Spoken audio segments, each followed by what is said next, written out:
Hey everyone, you and I are about to dive into a wild story called I Was Tricked into This Fake Marriage. Our story begins as the Deland Empire launches a brutal series of invasions, eventually crushing the small kingdom of Sophin. The king of Sophin tries to resist the onslaught, but he is ultimately assassinated by the emperor's cold right hand. Lord Kalin, a man whispered to be evil incarnate, carries out the dark deed as the fires of war spread. Any nobles who stayed neutral were stripped of their titles and forced to live as commoners in the city mud. Our lead, Lady Lynette Ephron, is the sole heir and must succeed her father as the head of the house. But here is the catch.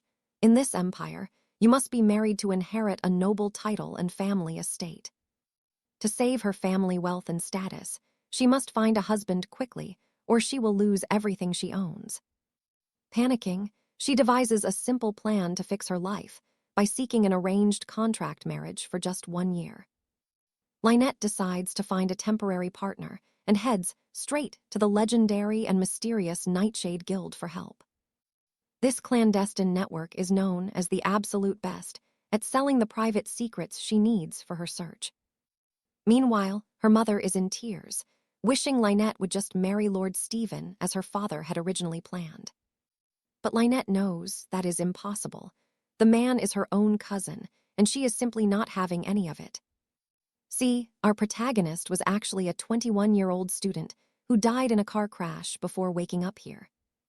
Reborn as Lynette Ephron, she is a 21-year-old countess born with a golden spoon in her mouth. But the dream is fading. Her country is dying, her father lost his title, and her entire family is ruined. Marriage is her only way out, so she decides to find a suitable husband as fast as humanly possible. She comforts her mother, promising things will be fine, and begins scouring long lists of eligible noblemen in the region. But every name she checks is a dud.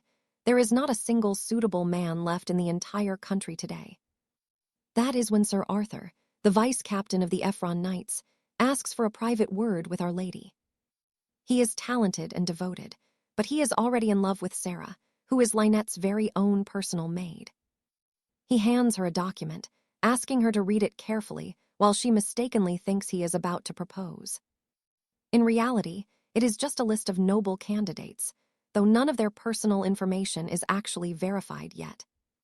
There is only one way to get the real truth, by paying the Nightshade Guild for their secret files and data. They trade in every kind of forbidden knowledge, as long as you have the gold to pay their price. Lynette hates the imperial marriage laws that let men keep mistresses and fears her future husband being a complete jerk. She realizes the guild is her only hope to find a contract partner and fix this mess for good. But Sarah is crying, begging Lynette to make Arthur happy since he is the fallback if she fails the search. The thought of being forced into that marriage makes Lynette absolutely furious. She needs to find a real solution now. The next day, she and Arthur head out together to meet the mysterious and powerful master of the Nightshade Guild. Now, pay attention here. This is where her absurd plan to buy a husband really begins to take its shape.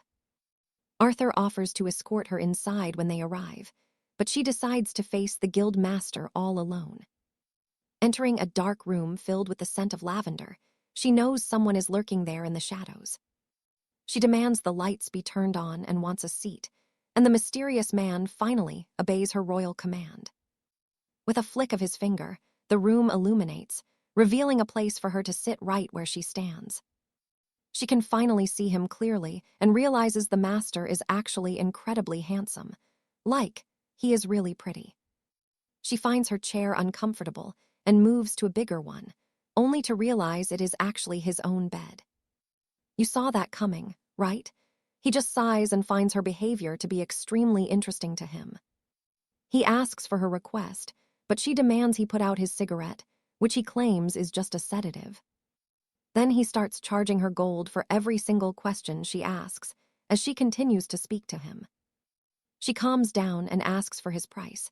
It is 3 gold coins for a late-night visit without notice. She tosses the coins without hesitation, shocking him that a lady could be so casual with her wealth. She tests his skills by asking if he knows why she is there, and he knows exactly what she wants. They finally get down to business, as he asks what kind of man she is actually looking for now. So what do you and I think of her choice?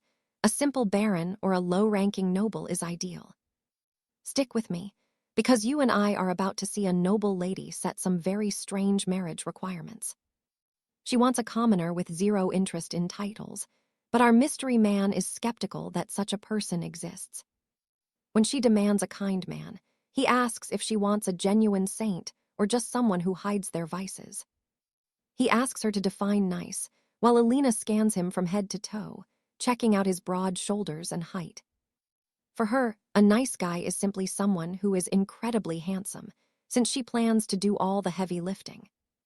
Having a gorgeous husband is a must because, as the head of House Valerius, she will be handling every major decision. As they list the qualities she desires, Alina mentions that this entire charade only needs to last for one single year. Now he finally understands her indifference toward his lifestyle. This isn't a real romance, it is strictly a marriage of convenience. He asks if she intends to stay with the man after the contract expires, but Alina gives him a cold, hard no. The discussion moves to terms, conditions, and the hefty payment he will receive for playing the role of her doting husband. Alina promises enough gold for him to live in luxury, both during and after their temporary union is officially dissolved. Our girl is incredibly wealthy, so as long as he plays nice in public, he can do whatever he wants in private. She does not care about his mistresses. Her only concern is protecting her people and securing her family legacy. He admits her plan is clever, using 1 year to find a permanent heir while the public remains blissfully unaware. This is urgent because the Equinox Gala is held every spring to introduce new family heads, and it is happening this month. He asks about children, but Alina shuts that down immediately since there is no need for intimacy in a fake marriage. She decides to discuss those specific details with the candidate herself to ensure there are no misunderstandings before the deal is sealed. To finalize everything, he tells her to meet him in the royal capital tomorrow, and Alina prepares for the long journey. Her mother is worried sick, but Alina knows she has to go regardless of the danger to save her family name. Even though she tells her mother to trust her, Alina is secretly terrified because she has never left home before. Sir Alistair notices her trembling hands and swears a holy oath to protect her until his very last breath. On the road, knights are inspecting every carriage because a rebel lord is on the loose and security has been tightened. Alistair senses something is wrong and orders the driver to pick up the pace, feeling a dark presence closing in. Alina feels eyes on them as the carriage begins to rattle violently, suggesting they are being hunted by something fast. Sir Alistair begs her to stay hidden inside, but Alina rushes out to check on the driver who is in trouble. A man with a blood-stained blade is ready to strike, and Alistair charges forward to intercept the mysterious, terrifying attacker. Now, pay attention. This man has crimson eyes and a thirst for slaughter that makes Alina feel like she is dying again. Suddenly, a familiar scent hits her as the man steps down, casually holding a cigarette while staring her down with intensity. Suspecting he used a sedative, Alina takes the reins herself and drives the carriage at full speed away from the danger. She is convinced that the man in black is Lord Kalin, the legendary mad killer who haunts the Empire's darkest rumors. Meanwhile, a shady noble hears that Kalin has returned to the capital, bringing a wave of fear to the high court. Rumor says the Empire only conquers kingdoms to find star fragments, and Kalin is the one hunting them down personally. A week passes, and Alina is so buried in gala preparations that her terrifying encounter with the Black Duke fades. 11 days have gone by without a word from the guild, and they are running out of time for the license approval. You and I both see where this is going. She might have to use her last resort and marry Alistair. She has always seen him as a brother, watching him grow into a man, so the thought of marriage feels completely wrong. Just as she is about to sign the contract, a guild member bursts in with a list of potential husband candidates. She orders Alistair to wait outside so she can review the files and find a man who fits her strict criteria. The first candidate is young and seems decent, but Alina knows she needs more options before making a final life-changing choice. A hooded man offers to sell her more classified files for 10 gold coins, and she agrees to see the alternatives. The second man is handsome, but turns out to be a total creep, so she immediately tosses his file into the trash. The third is attractive, but is already supporting 3 wives, and Alina realizes she is dealing with a complete professional scammer. She refuses him instantly and looks at the final candidate, whose details seem to match everything she ever wanted in a husband. He is a 26-year-old baron with a successful business and 0 scandals. He's the perfect candidate on paper. So what do you and I think? Is he too good to be true? Alina is almost afraid to look. She suspects his looks are the problem, so she sighs and opens the 4th candidate's file once again to see her luck. She butchers Alistair's name while struggling to read the formal script of the High Empire. It is a total mess, but when she sees the photo, only 2 words escape her lips: he is gorgeous. And let's be real, you and I would react the same. She slams the folder shut immediately. The shock of his handsome face is just way too much for her to handle. Trying to calm her racing heart, she cannot stop picturing his perfect jawline and wondering if he is actually real. Her choice is made. She will take full responsibility for him, just as the Duke asked. Alistair is officially her chosen husband. The man tries to correct her pronunciation, but she is a bit of an airhead. She does not realize he is a killer. He studies her curiously, asking why she picked candidate number 4 out of everyone. Her answer is as simple as it gets. She thinks he is a nice guy, which is basically her code for being incredibly handsome. He just laughs at her compliment. He starts burning the other files. It is clear she just skimmed his profile and has no idea what he actually does. When he mentions Alistair works for the Nightshade Order, she assumes he is a professional chef. She is totally lost in her thoughts. She remembers his profile saying he dislikes women, which leads her to a hilarious conclusion. She thinks he might be into men. She is still trying to recall the details when the name of the Nightshade Order finally starts ringing a bell in her mind. Now pay attention here. This is the exact moment she realizes her fake husband is actually the most dangerous guild master. While leaning back and smoking, he casually admits he has been the Baron this entire time. He has been hiding in plain sight. She remembers the man in the hood having blonde hair, so to clear things up, he reveals his true face right then. Alara is so mesmerized by his beauty, she thinks he could conquer the world with just a single look. She is completely smitten. She is too stunned to realize he is the man from the carriage. They immediately move on to discussing their marriage contract. The rules are simple. They must share a bedroom, but absolutely no physical contact is allowed under any circumstances during this deal. Alistair wants to make sure she sticks to the rule. She agrees out loud, but secretly, she is already regretting that specific clause. For payment, he asks for 4 times the usual amount. Alara refuses because he will get a massive payout once the contract is over.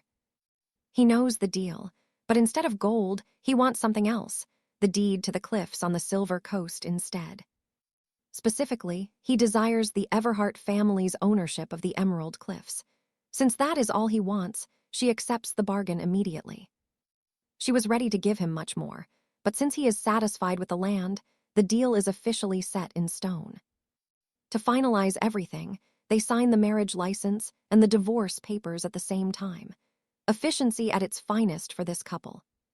Before Alistair disappears into the shadows, he collects his initial payment and heads out. Then, Hayden enters the room. Hayden informs her that a carriage from Lord Alistair Everhart is ready. Since her rank is higher, he is taking her noble name. Because of the name change, no one on Alara's side suspects he is the legendary killer. She looks happy the search is over. She tells Hayden the mission is a success. He is relieved because having the Nightshade Order gives the family a massive advantage. They arrive at the Baron's sprawling manor. Arthur the butler is there to welcome them and show the lady to her quarters. Alara feels a rush of shyness, knowing she will be sharing a room. From the butler's tone, it is clear he is an assassin. Arthur knows all about the secret contract. Meanwhile, Alastair is busy at the royal palace dealing with some much bloodier business. While she is dreaming of romance, we are about to see the real Alastair in action. He just brutally executed a noble. Instead of arresting him, the Prime Minister just sighs and asks him to keep the killings a bit more quiet next time around. The guild used to be the king's spy network, until Alastair turned it into a public guild to hide their dark operations. He acts like an informant while taking out any nobles who plot against the throne. He is basically the king's personal blade. Looking at the fresh corpse, the Prime Minister can only call Alastair a madman. Later, Alastair returns home to find 𝑴𝒂𝒓𝒓𝒊𝒅𝒏𝒕𝒂𝒍𝒍𝒚. For some reason, her presence does not annoy him. He sits beside her, wondering why this girl feels so different from others. Suddenly, she starts crying in her sleep. 𝒂𝒓𝒓𝒊𝒅𝒏𝒕𝒂𝒍𝒍𝒚 is trapped in a terrifying nightmare filled with the heavy scent of death. In her dream, she sees a man with blood-stained hands gripping a sword. The scene is dark, cold, and absolutely haunting. The man drops his weapon and is swallowed by shadows, begging for help. 𝒂𝒓𝒓𝒊𝒅𝒏𝒕𝒂𝒍𝒍𝒚 reaches out and pulls him from the darkness. She realizes the man is Alastair. She wakes up sobbing his name, but calms down once he gently starts to stroke her hair. She falls back into a deep sleep like a peaceful child. The next morning, she wakes up with no memory of the nightmare. She just remembers Alastair was there, which puts her in a great mood. And trust me, you and I need to see what happens. Her maid Alice enters the room, telling her to get ready. It seems her new husband has sent a team to help her. Trust me, you and I are about to see how a simple gown starts a world of trouble for Lady Leanne. Her maid is sobbing with joy, because the legendary Madame Helene is personally coming to fit this dress very soon. Madame Helene, the famous owner of the Silver Needle Boutique, arrives looking fabulous to greet the new countess. Leanne thinks she is incredibly chic, and after a warm welcome, Helene reveals a breathtaking gown dripping with gems. As Leanne tries it on, the designer begins the final adjustments while sharing the latest capital city gossip. While the news is useful, Leanne finds the woman unusual and wonders if she is one of the legendary 9 knights. She innocently asks about her tie to the Earl, catching the woman completely off guard for a moment. Helene pauses, not expecting the question at all, and claims she only received a standard order from the Earl. But Leanne knows better, believing a legend like Helene wouldn't help her unless her husband was truly powerful. Once the fitting is done, Leanne invites her to stay for dinner, but Helene looks absolutely petrified. Bridge, pay attention here, because Lord Alastair is returning home, and he's hiding more than just his identity. Arthur is sent by the king to inquire if the Earl has already visited the site of the star fragment. Arthur is shocked to learn that the Earl has not been there, as he has been busy elsewhere until now. This is the first time he has ever disregarded the king's direct command, all because he found something more intriguing. Leanne is a breath of fresh air to him, and her terrified face actually made his heart race today. He finds her subtle smile alluring, and when Arthur asks if he will accept his title, he does not refuse. He now plans to discuss these royal matters with the king, while Arthur takes his leave for the night. Alastair lies down beside his wife, and as her hand accidentally brushes his, he feels a startling warmth. Arthur takes his leave while Alastair lies beside his wife, and as her hand accidentally brushes his, he startles. He is shocked by the warmth and realizes his mind is quiet even without using any of his heavy sedatives. Bridge, you feel that too, right? As the darkness returns, he realizes she is his cure, just as Anna's terrified face appears. This is the first thing Leanne sees when she wakes, having heard that nobles were murdered at the palace. The killings happened over the past 2 days, and Anna fears for her mistress's safety at tomorrow's grand banquet. Leanne tells her not to worry, because if the killer truly wanted her dead, he would have struck earlier. He could have killed her in the carriage, but now she must prepare for her first meal with her husband. She looks her best as Alastair arrives and calls her by a sweet pet name, making her blush immediately. She calls him Ali in return, a name he loves, and the two proceed to dine in peace for now. Meanwhile, Arthur fears the Earl has already killed the Countess, so he checks on them and announces their bath. Alastair suggests they wash up together, causing our girl to completely malfunction and run away in a total panic. Remember those other suitors. Their bad reputations were actually part of a grand scheme orchestrated by the Earl himself. Those nasty rumors about the other suitors being villains were actually lies used to ensure he was her only choice. He has been obsessed with Leanne from the start and manipulated every profile so she would pick him first. Seeing him in his silk nightgown reading papers drives her insane as she enters their shared bedroom. She notices his damp hair and offers to dry it, leading him to flirtatiously ask her to do it. While helping him, she asks if the dark rumors about the Earl's true appearance are actually real. He dodges the question by acting cute, and she quickly retreats to her side of the bed to sleep. The next day is spent preparing for the grand royal gala with the help of her loyal maids. A worried maid asks if she knows about her husband's secret medicine and warns her that he must take it. Leanne assumes it is just a tonic and promises to remind him, which brings a look of relief to staff. She looks stunning in her gown, knowing this ball is the final step to reclaiming her family territory. Securing her land is the goal, but as she descends the stairs, her husband's appearance leaves her completely delighted. Inside their carriage, Leanne finds his new look breathtaking, but she remembers the maid's warning about his medicine. He explains he can't take it since the palace forbids those herbs, which bothers her because he needs them. He is surprised by her concern, but reassures her he will be perfectly fine as long as she stays. Bridge, she looks out at the long line of carriages, and trust me, you and I are in for a wild night. All right, you and I are about to see if being the master of the Nightfall Syndicate has its perks. Entering the palace, they are announced as Countess Everdeen and her consort. Alina can barely believe her ears. She scans the room, terrified the butcher is lurking nearby, but convinces herself she just misheard the herald's words. The crowd's reaction is weirdly intense. She jokes to her maid that maybe the legendary monster is actually present. Anxiety starts to kick in, so she grips Alastair's arm tightly and decides to trust him while playing her part. High society ladies start gossiping, so she stands tall and greets them while proudly clinging to her handsome husband. The noblewomen freeze when they see Alastair, but our girl is so dense she thinks they are just admiring his looks. Suddenly, a man named Peyton Fairburn, the new count, introduces himself. As they move to shake hands, Alastair intervenes. Now watch this. Ali smoothly slides his hand over hers before the count can even touch her. Baron Gowan interrupts, rudely calling her by her first name instead of her title. A total slap in the face. The Baron keeps mocking her marriage, until Alastair finally steps in to claim his role as her legal protector. His bold declaration shocks the entire room, leaving Alina totally baffled. Gowan has no idea who he is insulting. Gowan sneers that without his looks, Alastair would be the one serving her. Alina is finally done being quiet. Before she can act, Alastair starts strangling the Baron with one hand. He is ready to kill him with ease. Then Alina sees them, those glowing red eyes. She grabs his arm, begging him to stop, but he is totally casual. She notices the crowd is panicking. Even the royal knights are just standing there, too terrified to stop Alastair.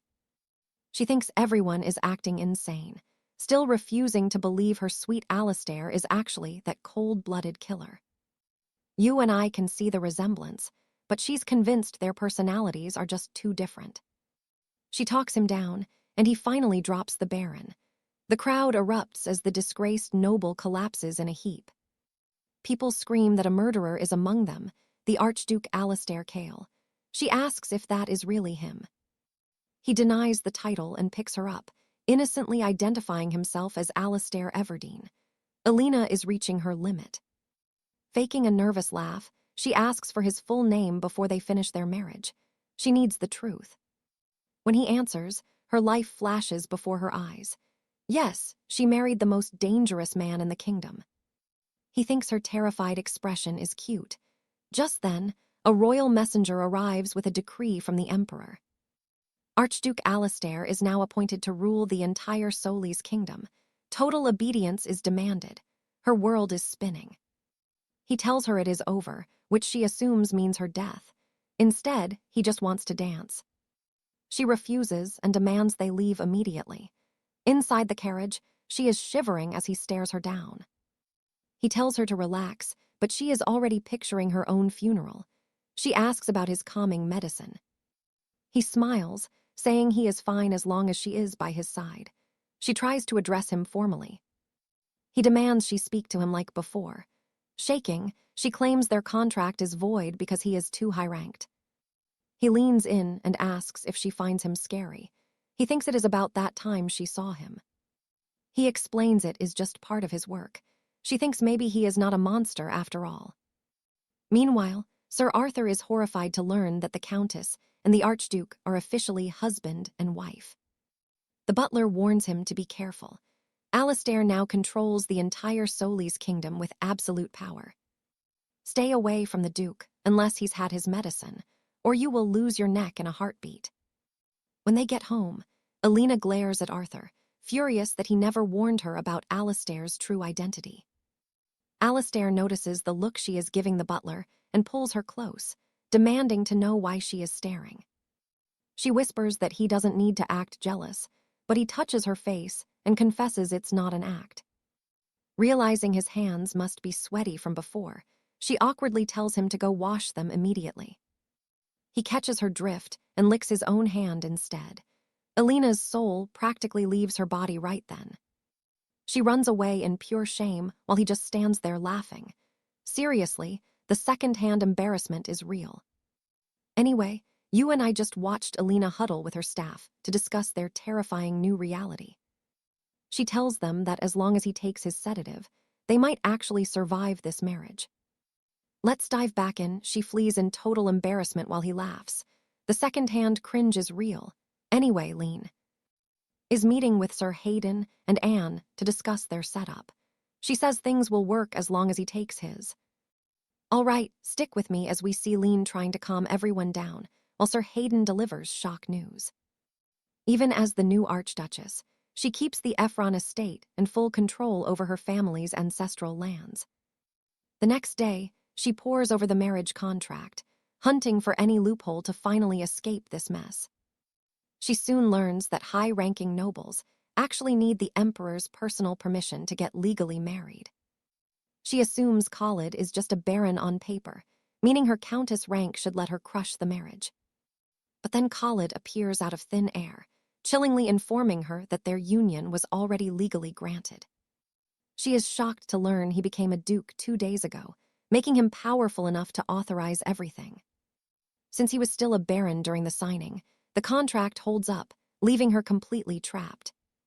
With no legal exit left, she's absolutely certain that Khalid just pulled off the ultimate marriage scam. Now pay attention here. A mysterious man is questioning head maid Pisella about the major chaos at the royal banquet. She reports everything was handled, but he is specifically curious about the lady Khalid brought as his guest.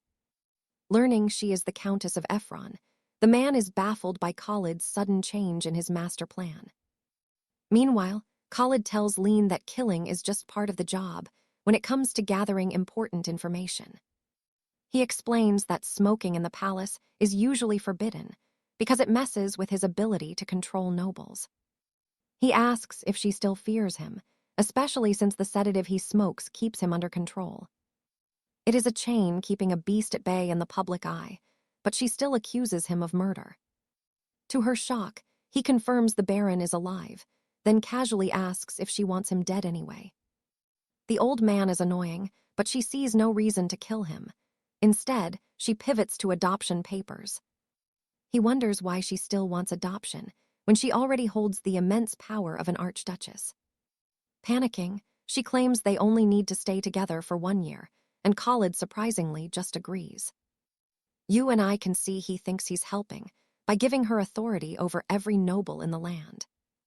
He checks the document and tells her to sign as Lean Khalid, officially claiming her as his own. Seeing their names together makes him smile, and he's already wondering what they should name their first child. She has no idea what he's planning, but his slow, predatory approach starts to seriously freak her out. He corners her and teases her with an invitation to shower, leading her to kick him in rage. Instead of hurting him, she breaks her own ankle. The doctor soon arrives and orders her to rest. Left alone with him, his lack of pity drives her crazy, so she starts insulting his looks instead. She's being such a child, but when she says she dislikes him, his expression actually looks deeply hurt. She quickly claims it was a joke, and he fires back that she's actually cute while flashing a smile. He's barely resisting the urge to hold her during her interrogation, so he reaches for his special sedative. He admits that without it, his senses are overwhelmed by too much information from the world around him. From birds in the clock tower to maids gossiping downstairs, he hears it all and smokes to block it. Back to business, she prepares to head home, but Khalid points out a major detail she completely forgot. As the Archduchess, the internal affairs of his massive territory are now her personal responsibility to manage. That means she has to travel with him straight to the heart of the powerful Sofin castle. Now she's packing for his fortress, ready to fulfill her duties in a world she never asked for. Her plan to bring home a husband failed, and she can't tell her parents she married a killer. While she's deep in thought, Khalid suddenly appears out of nowhere, causing her to let out a scream.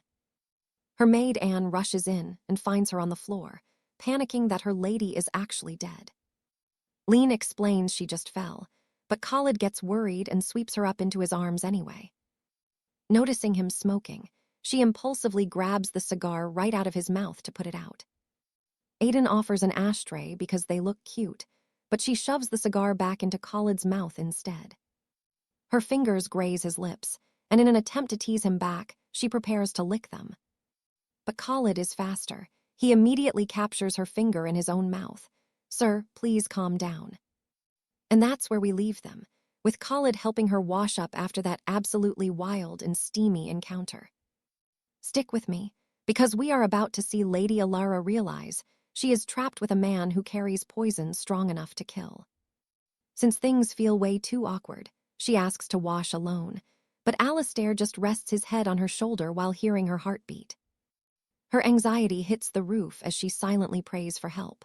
To make things worse, Alistair whispers that he wants to devour her right now. She completely panics at those words and starts screaming for someone to save her from this handsome monster. Imagine a killer saying he wants to eat you. I would react just like Alara. After the screaming, he carries her to bed. He does nothing but tuck her in. She wraps herself in the blanket, just thankful to be alive while the Duke is already head over heels. He claims he will let her go one day, but just the thought of her makes his heart race faster than ever before. The next morning, Alara notices Anna is missing from the carriage. She tries to ask Sir Hayden, but Alistair cuts her off immediately. He tells her the maid is gone. Alara gets serious, demanding to see her. As an obedient husband, Alistair says she can say goodbye. Pay attention here, because Alara is convinced that saying goodbye means she is about to find her poor maid lying inside a funeral casket. Alistair sees she looks pale and reaches out, but Alara snaps. She tells him exactly how much she hates it when he touches her. Anna suddenly runs over just in time. She apologizes for the late news, explaining she is now working at the local rose boutique. Alara finally breathes again, realizing she has been blaming every bad thing on her killer husband. She was so sure he had ended her. Anna kneels and sobs, begging her mistress to let her pursue her own dreams. Alara is actually happy for her and gives her blessing. Back inside the carriage, Alara finally starts to learn the truth. It was actually Alistair who recommended Anna to the shop owner. She apologizes for assuming he had murdered her most loyal maid. He just laughs it off, admitting that it is impossible to stay mad at her because she is just too adorable for his heart. He asks when the other servants should return to Valoria, but then quickly moves on. He has a much more selfish plan in mind. The truth is, he wants her all to himself during the long, winding ride back to the kingdom of Oakhaven. They stop for a meal. She cannot believe how stressful this month was, preventing her from even seeing the capital until this very moment. She married a cold-blooded killer, but she cannot deny it. 𝒂𝒓𝒅 has the face of an angel, and that is her ultimate weakness. The king personally gave him the name Kale, an evil god who, according to old myths, once devoured 3 other powerful deities. She wonders if he is a reincarnation, or if the king is just terrible at picking out names for his knights. They arrive at a restaurant, and Alara is finally savoring every bite of her delicious meal. Now, you and I both know that 𝒂𝒓𝒅 is obsessed, but watching him just stare at her while she eats is honestly next level. A stranger keeps talking about how 𝒂𝒓𝒅 changed for a girl, and he will not stop. So, the Duke throws a fork as a warning shot. Alara discovers this young man is actually the king. Even more shocking, this innocently handsome ruler is already 32 years old. 𝒂𝒓𝒅 gets jealous of her questions and kneels. He makes her hold his face just to muffle the sounds of the busy room. Just like that, she gives in. His good looks will be her downfall, so she decides to just try harder in her next life. The king returns to the palace and wails about how jealous he is of this new marriage. The king cannot use his right hand because of 𝒂𝒓𝒅, but he still insists on keeping the Duke close. This is something Priscilla simply cannot understand. Why keep a man who caused you such a permanent injury? When the king says he wants an empress to grow old with, he is looking at Priscilla, but she just ignores it completely. They finally arrive at the estate, and she settles into their room, still shocked by the day's wild events. She cannot believe she met the king. He had such a kind face, the same face that orders 𝒂𝒓𝒅 to go and kill. 𝒂𝒓𝒅 finds her sleeping soundly, but Alara is trapped in yet another strange and vivid dream. She is near Serene Bay and sees a version of 𝒂𝒓𝒅 with long black hair, looking devastated over something buried in the earth. He is crying in the rain, clutching the umbrella from her previous life. He looks at her for a moment and turns away. Meanwhile, 𝒂𝒓𝒅 is watching her sleep. He's about to touch her when she suddenly starts talking loudly in her sleep. It stops him in his tracks. Instead, he calls a doctor to check Alara's broken ankle and see how she is really doing. The doctor is amazed because her ankle is already entirely healed. But 𝒂𝒓𝒅 demands a much more thorough exam than just a glance. The capital doctor said it would take 3 weeks, which terrifies this new doctor so much he just applies more bandages to stay safe.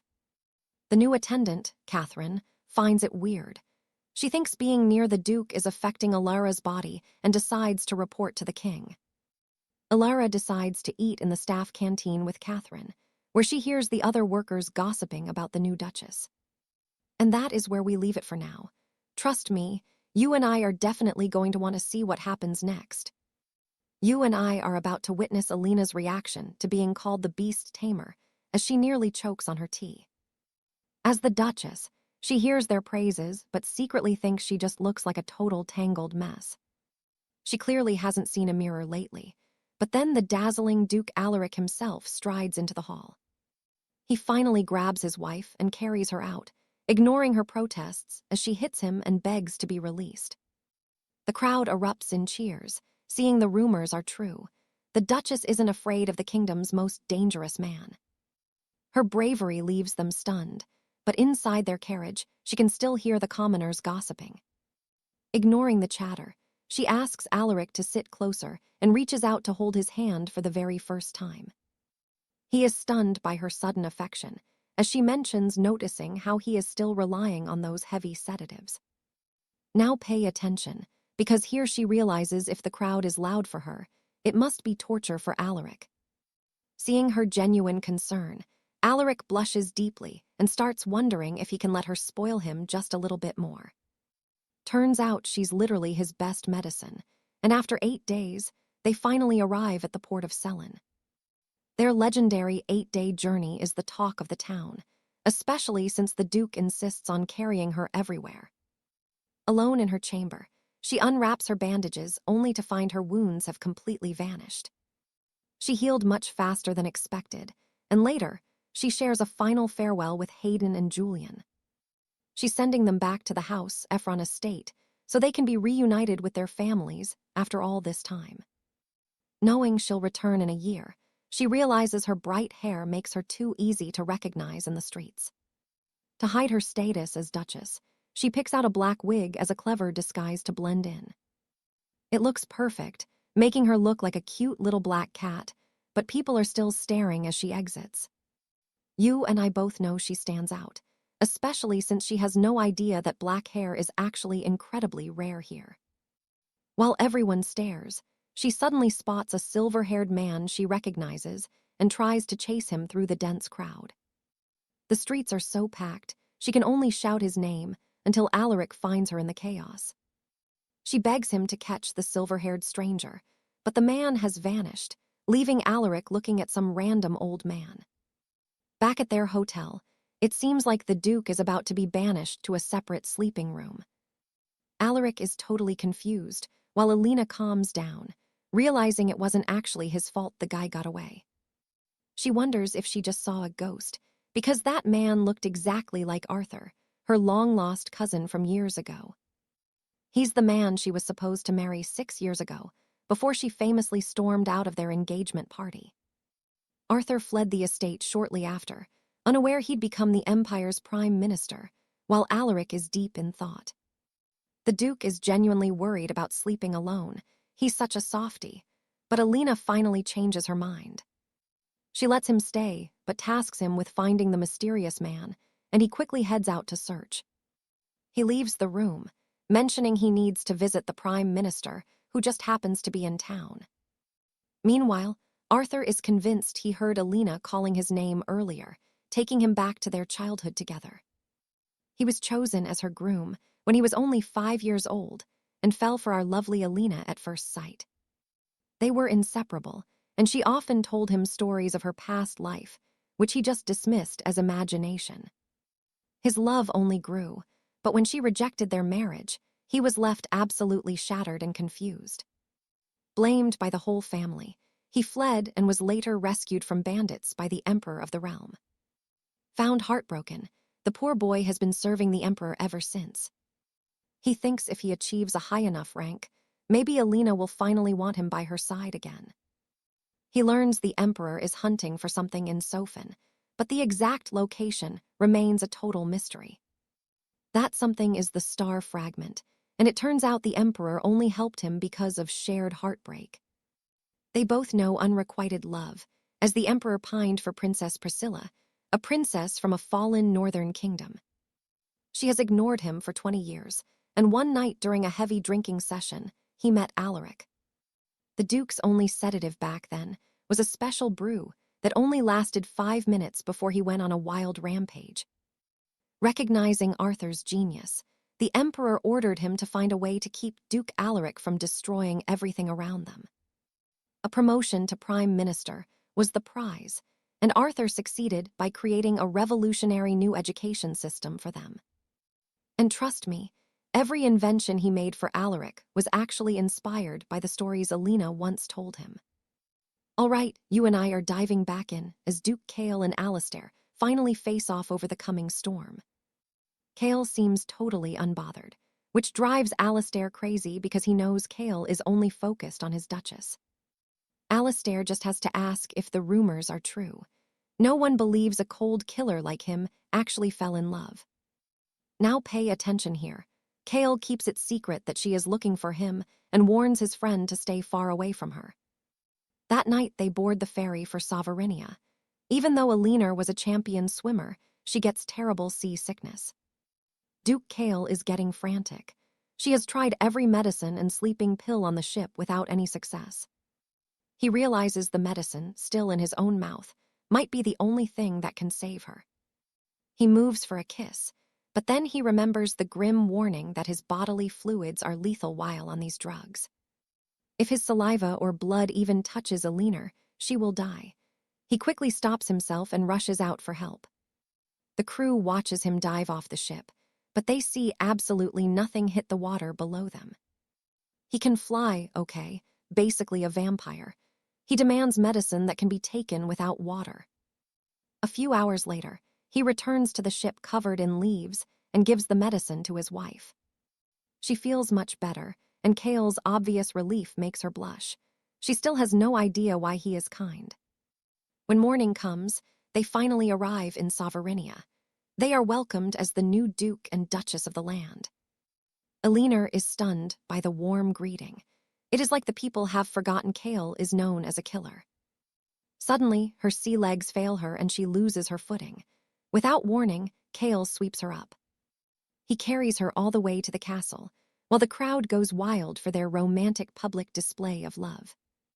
In her past life, 𝒂𝒐𝒉 had short brown hair and went to her friend Sarah's house before her accident. Sarah ditched her for a boyfriend, and on the lonely walk home, 𝒂𝒐𝒉 was struck by a speeding carriage. As she lay dying, she saw a mysterious woman with fiery red hair reaching out and promising to meet soon. 𝒂𝒐𝒉 wakes up from the dream of her past life, still confused about that woman and her haunting promise. She looks over to see the handsome Duke sleeping beside her. She still can't believe he was so affectionate. His change in behavior has sent the entire castle into a frenzy. Kale is acting like a different man. His reputation skyrockets when he makes her his duchess. Everyone is starting to trust him. Let's pause for a second. 𝒂𝒐𝒉 starts wondering if he only married her to win back the trust of the people. Even with that doubt, she realizes it doesn't matter. She is officially falling for him despite his past. The next day, Kale shows her the grounds, while 𝒂𝒐𝒉 realizes this grand life is now her reality. She can only blame herself for wanting a contract marriage, but she realizes Kale's background was the most normal. Speaking of candidates, 2 soldiers approach to report on the prisoners held in the dungeon. 𝒂𝒐𝒉 recognizes one of the men. It is candidate number 2, the one she thought was a pervert. She marches right up, kicks him where it hurts, and calls him a creep in front of everyone there. I definitely did not see that coming. The poor guy can do nothing but fall to his knees in pain. The other soldier explains that Sir Roderick Pembroke, also known as candidate number 2, actually prefers much older women. She apologizes to Sir Roderick for the blow, but asks if it really was just a massive misunderstanding. Sir Roderick admits to being a pervert and gets smacked in the head. Everything was a complete lie. Now she knows the 9 knights have been deceiving her. All the candidate profiles were fakes from the start. Kale stays silent, unsure what to say. 𝒂𝒐𝒉 retreats to the garden to process the lies of her life. She learns from Katie that all the high-ranking aristocrats are currently being held as prisoners in the dungeons. Most Sovereinia soldiers were killed, except for those from House Avery who were allowed to go home. She has no clue she was the only noble who paid a ransom, while other families laughed at her. Now the public absolutely adores her, but 𝒂𝒐𝒉 suspects Kale is using her as a tool for public control. Meanwhile, Kale is terrified she found the fake profiles. He worries about what she thinks of him now. He truly fell for her at first sight. He just wants her to stay by his side, no matter what. 𝒂𝒐𝒉 enters the room and sees his fear. She decides not to make a scene for now. You and I just witnessed the start of a dangerous game. Trust me, it is about to get wilder. All right, you and I are about to watch a legendary romance, where a ruthless duke becomes a total softie. The castle is ghost town empty, so Alistair impulsively gives 𝒂𝒐𝒉 total power to lead their people. She immediately pushes for the locked-up nobles to be set free, but there is a catch.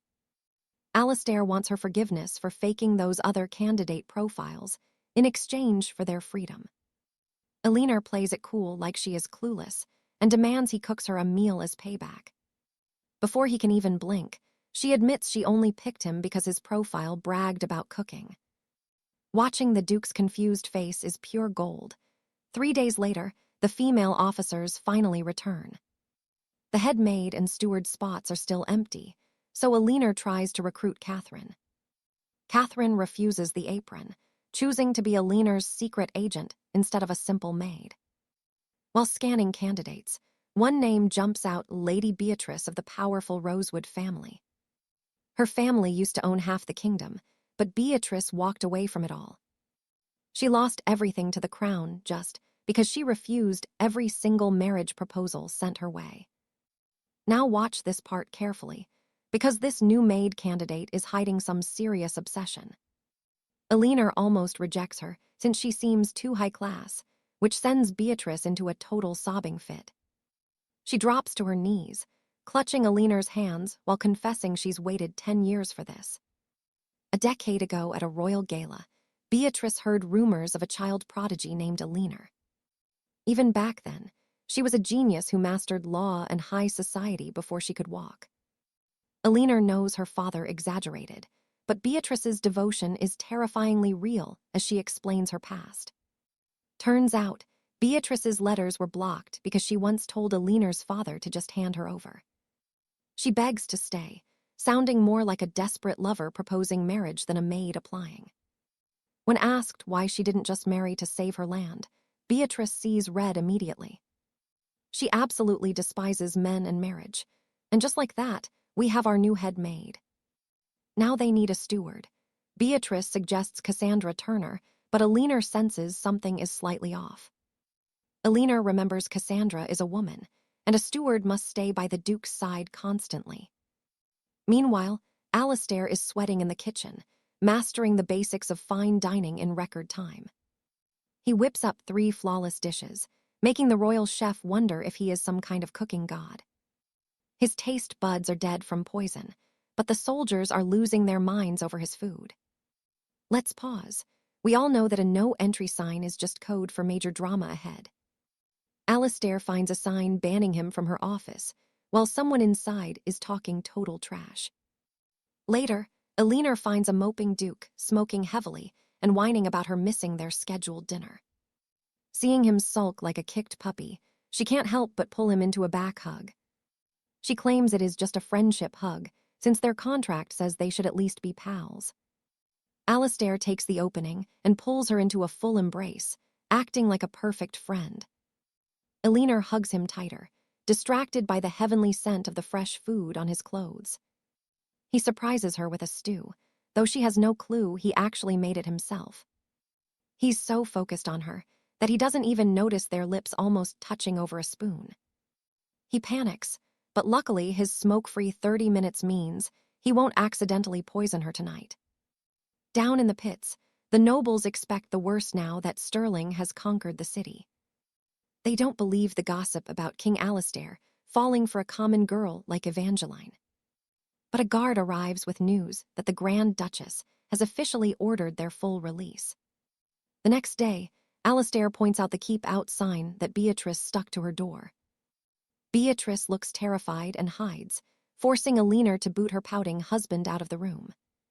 She calms the Duke with a hug and a sweet promise of a private lunch together. After calling him honey, Elinor turns back to Beatrice, who is now sobbing with joy. Trust me, you and I need to see what happens next. All right, you and I are diving into a story where the most feared killer in the kingdom is actually a total softie for his wife. Lean promises that Ked has left his killing days behind now that the war is over, while the former monster is busy in the kitchen. Just thinking about his wife makes the legendary killer blush, especially after her bold moves this morning. But the new head maid is acting suspicious. Ked decides he needs to keep a very close watch on her. Meanwhile, Bella is becoming a disciplined worker under Lean's expert guidance. After a few days, things are looking organized. Even the imprisoned nobles are coming forward to express their gratitude to Lady Lean. Lean refuses the credit, telling the nobles to put their support behind Ked instead. They agree, seeing how much Bella has flourished in her role. Bella is proving incredibly talented, finishing her duties before Lean even asks. It turns out their new butler, Sadala Turner, is also exceptional. He presents a brilliant food reservation plan that Lean immediately approves. She then learns that Sadala never even wanted to be a butler. Seeing how Lean transformed Ked inspired him. He is now determined to serve the Duchess with every single thing he has got. She is relieved to see people finally warming up to her husband, but she is still worried since this marriage contract only lasts 1 year. Suddenly, Lean receives a letter from her mother. Just reading the first few lines is enough to bring her to tears right then and there. Bella fetches some milk so Lean can have some privacy. In the letter, her mother shares just how proud they are of her. Sir Hayden even mentions how well the Grand Duke treats her despite his dark reputation. But then, the letter takes a final, heartbreaking turn. Her mother expresses pride in her accomplishments, and Sir Hayden speaks of how well the Grand Duke treats her despite his terrifying reputation. Now pay attention, because Ked is about to uncover a secret that changes everything. Her mother warns this might be her last letter. She transitions from calling her daughter to Grand Duchess, hoping they might reunite one day. Lean is left sobbing as Bella returns with milk. Bella walks back wondering if she will ever be recognized, but she starts to tremble the second she sees the Duke approaching her. Dell snatches the drink from her hand before she can react. His investigation revealed Bella's real identity is actually Janet Darrer. After her brother's mysterious death and her father's coma, she is the heir. Bella snaps back, disowning her noble family entirely. As she leaves, Ked senses a strange power coming from her that leaves him intrigued. He enters the room and hears Lean crying. He immediately starts to regret his choice to make her a duchess. He truly thought giving her a high rank would make her happy. The next day, Lean organizes a tea party with the noble families and Sophin to assess the post-war situation and damages. You saw that too, right? The tea hour is going well until they mention Dell, but that is when the Duke himself finally arrives. Lean sees this as the perfect chance to fix his reputation. And what is the best way to prove he is a changed man? She decides to show them with a kiss. Dell's brain basically short-circuits after her unexpected request in front of the nobles. He pulls her close and starts kissing her everywhere except for her lips. The nobles are stunned by this display of pure affection. They never imagined seeing Ked so captivated by his wife. Just look at that soft smile on his face as he looks at her. Dell is done resisting and carries her back to their room, not caring at all about the shocked nobles they left behind them. Bella finds the nobles in tears of relief. Seeing the Duke so madly in love has finally made them feel safe in his presence. Lean lets Dell keep kissing her, but wonders why he is acting differently. It turns out it is because of her unique scent. She has a scent that carries an unusual power similar to his own, and now he realizes it is growing stronger inside her. He decides to test this power by staying close to her. Lean realizes she keeps him calmer than any medicine ever could. Meanwhile, Bella is searching for Lean, worried that Ked's returning memories will complicate everything if he keeps touching her. Suddenly, a god named Pipla descends from the heavens, calling Bella by her true name, Arbella. It seems Ked has already defeated him. Pipla is back for revenge and tells Arbella they must work together to avoid being sealed by Ked again. But she knows the truth. Even with their combined power, they cannot defeat him. Pipla also mentions that he is the one who will be with her forever. To give context, long ago, nothing could grow on the planet due to a feud between Jed the fire god and Pipla. Arbella, the earth goddess, intervened along with Kalda, the water goddess, to create the physical vessels for the gods to inhabit. Thus, Ked was born. After his birth, Ked was just a vessel with no will, so Kalda decided to be sealed inside first. They sealed Jed and Pipla by combining Ked's innate power with Kalda's water. Arbella, on the other hand, felt completely terrified. According to her, she never meant to run away. Meanwhile, the Emperor is going through hell with paperwork since Stand has not returned. To make matters worse, he hears word that a rebellion has begun. He sends an urgent letter to Ked, ordering him to find Stand. But Dell being Dell, he simply burns the letter right in front of her. He has absolutely no intention of leaving his wife. He is currently enjoying his time being pampered by her and refuses to leave her side for anything in the world. And that is where we leave it. Trust me, you and I just witnessed a man who would burn the world for his wife. All right, you and I are about to watch this cold Duke turn into a total softie after 1 month of marriage. The head butler doesn't even fear him anymore, since the Duchess has made the Duke much more approachable and kind. Speaking of the Duchess, Alina is exhausted. She didn't get any sleep because Alistair kept sniffing her like luxury perfume. But she has work to do. Today she's meeting with administrators to investigate financial red flags in their annual ledgers. House Barnaby was responsible for the mansion renovations, but they failed to disclose the true costs of materials and labor. Instead of feeling guilty, they tried to claim the budget was approved way before Alina ever arrived in the kingdom. So Alina begins to terrify them by using the Duke's name, while her maid Belle exaggerates how much he loves money. Meanwhile, Alastair is actually enjoying his new cooking hobby and wants to surprise Alina until he hears Belle trash-talking him. Alina plays along, warning them that the Duke is so stingy he wouldn't even give her 3 gold coins for expenses. She tells them if he finds this messy account book, he might just put every single one of them to death. Now watch this part. They immediately drop to their knees and beg her to help them fix this disaster. Alina tells them to bring a full 5-year financial report. Alastair hears everything from the hallway and takes immediate action. He orders his staff to call the most famous jewelers and plans to rebuild the legendary and diamond-covered Castle Marigold. The first king of Solera wanted to give it to his wife, but failed due to no funds. Money is no problem here. He really wants to show his wife how generous he can be. Belle promises to keep it a secret from Alina. She then informs him that Baron Sterling, who took over the Barnaby estate, has sought the Duke's audience for a meeting. He agrees. The next day, Alina intends to buy a wedding gift for her friends who are finally getting married. She goes shopping with Lady Catherine, who says that a special perfume is the perfect gift for any newlywed couple.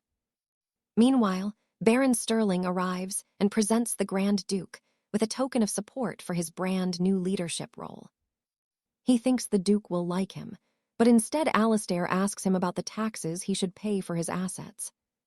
The Baron tries to act innocent in front of the Duke, which is a terrible idea. Alastair knows the truth. He knows the Baron took advantage of the war and stole the Barnaby region, which should belong to the Duke. Trust me, you saw this coming.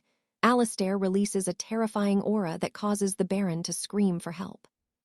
The Baron begs for his forgiveness, which the Duke surprisingly agrees to, but there is one very expensive catch. He wants him to pay every single cent of those overdue taxes immediately tomorrow, without missing a single gold coin. After the meeting, the butler is curious why the Duke didn't just seize the territory. Alastair has his reasons. He knows Alina is working hard to uncover the corruption involving the Baron, and he won't disregard his wife's efforts. Alina and Catherine enter a perfume shop where she finds an oil said to be specifically for newlyweds for their first night. She thinks it is just massage oil and buys one as a gift, then buys a lavender scent for her husband. The shop owner and Catherine are blushing like crazy. Later, Alina overhears some noble ladies discussing rumors about the Duke. They say he is incredibly frugal with his money, which she knows was spread by those corrupt administrative officials she scolded. But the gossip shifts as they begin fangirling after hearing the Duke plans to give her the most exquisite jewels. They even say he personally cooks for her. Alina rushes home, still unsure if the rumors about his cooking are true. As soon as she walks in, she notices how lovely he looks while cooking and makes him do a flashy pose. It makes him look 1,000 times more attractive. Alina is so impressed she wishes she could marry him every day. Alastair takes her words seriously. He asks her to stay forever and finally starts to confess his deep feelings for her. He tells her that when he was 5, all he remembered was his name and being surrounded by raging fire. Agonizing noises began to ring in his ears. The only things that quieted him down were tranquilizer arrows fired by the soldiers. They were acting on the orders of the young Prince Alaric. Despite looking pathetic with arrows in his back, Alastair chuckled. For the first time in his life, he finally experienced silence. The kingdom was actually hunting him down like a monster. They feared his fire and wind power, which is why Alaric dubbed him Malachor after the incarnation of pure evil itself. During his months of being a captive, Alaric considered him useless since he did nothing but beg for his drug supply. They tried to kill him many times, but no weapons could penetrate his body. Then Alaric made a very wrong decision. He stopped giving him his precious medication. As a result, the prince lost his entire arm to the monster he created. And that's where we leave it. Alastair spared his life only because he needed the prince to supply the medicine. All right, you and I are watching Ked become Prince Asher's monster. Asher even forced him to slay the former emperor for the throne. Once Asher took the throne, he promised to hunt down the star fragment in return. Myths claimed it would bring him eternal rest, but after 14 years of service, they found nothing. Nothing until the day he met Lean and fell instantly in love. Back in the present, Lean begins to tear up. She confesses her love for Dell. He gives her a sincere smile, finally feeling that his love is returned. But pay attention here, because their joy is cut short.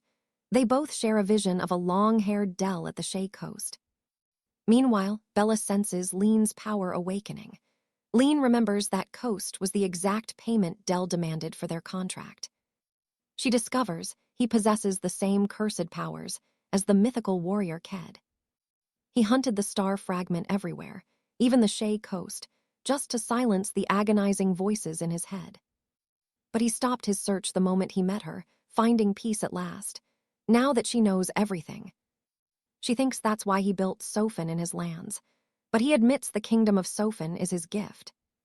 He's terrified when he thinks she hates it. Thankfully, the misunderstanding is finally cleared up. Still, they wonder about that shared vision. They plan to visit the coast during their trip to Ephron for the royal wedding. As Hayden prepares to wed, Lean remembers a gift she bought. She innocently explains what it's for. She wants to massage his face with it, but for our hero, it's torture. That oil is for their wedding night. It's meant for their first night together. Later, he takes a walk to cool off and tests his own blood. He tests it on a bear. Sadly, even without the drugs, his blood is still a lethal poison. He can't stop thinking about Lean. She's driving him crazy. Later, Dell prepares her a meal. She thought he was a master chef, but surprisingly, Dell only learned to cook because she once asked him to. Staring at his incredibly handsome face, she really wants to use that perfume oil for a massage. Dell quickly declines and distracts her with food. Girl, if you only knew what that oil was really for. In her office, she discusses the inauguration with Bella. She's glad they are only inviting the heads of every noble family. Even the minor lords from the countryside will attend. Bella is sure Lean will soon remember everything. She can sense the reawakening. Bella should be happy, but she's feeling nervous about Lean's transition. Let's pause here. Bella and Pyrrha waited ages for Buell to awaken, unlike Ked, who remembers nothing of his past. They say Buell is special, so they were entirely confident she would remember them as she grew older. But Pyrrha's return and Buell's awakening are making Bella incredibly anxious. The big day is here. The kingdom of Sophin will officially be declared as Ked's domain. As she gets ready, Lean is a bundle of nerves. She looks stunning in her bright yellow gown. She's wearing a magnificent gem. Even Bella is smiling while mentioning Dell, who arranged this entire wardrobe. He handpicked every gown and jewel. Lean remembers the rumors about Dell preparing a mountain of treasures for her. Driven by curiosity, she checks her dressing room and is stunned to find countless gowns and gems. She stares at the hoard blankly. Then the Duke arrives, looking incredibly elegant in an all-black suit. With his hair brushed back, he brings a plate of sweets made just for his wife. She tries to stay annoyed, but he wins her over with treats. He gently places a hairpin in her hair. He simply says everything is a gift for his precious wife. Lean can't help but blush deeply. She's unsure about accepting so much. To be fair, she offers to fill his dressing room in return. Dell refuses, saying she's already given him enough. She immediately thinks of that face massage oil. He actually meant his allowance. He blushes hard once he realizes she wanted to use that oil on him. Misunderstanding cleared. Finally, all the representatives from the noble houses arrive at the castle. The lords begin whispering about Baron Kaz. He's the man who seized the late Marquis Bernard's massive estate. Rumor says he's holding the Marquis's daughter captive. He's trying to force the poor girl into marriage. He claims it's to save her family name, even threatening to leak incriminating account books to the Empire. He has proof her father was forced to sign over the estate. He's kept her a prisoner ever since. Trust me, you and I are just getting started as the new Grand Duke and Duchess finally enter the hall. All right, you and I are about to watch a coronation ceremony where 𝒂𝒓𝒄𝒊𝒅 decides to skip his own grand speech. Alina steps up as the new Grand Duchess, but she is barely holding it together and feels completely out of place. She wonders if just loving 𝒂𝒂𝒂𝒅 is enough to rule a territory as powerful and ancient as this royal domain. Reality hits her hard. If she fails, her family and her beloved Alara will be the ones to pay the price. She realizes the Sovinian people only trust her because of her bloodline, so she cannot let her fear win today. If she cowers now, she loses everything she has fought so hard to protect, especially her young sister and family. Alina steps forward, introducing herself and vowing that the kingdom of Kedvil will remain a true sanctuary for its people. She promises to lead them toward a brighter future, a moment that truly touches the hearts of every noble present. Now watch closely, because as the loyalty oaths begin, Baron Silas steps up with a very dangerous hidden agenda. Alina recognizes him instantly as the snake who served Marquis Bernard and oversaw his corrupted domain.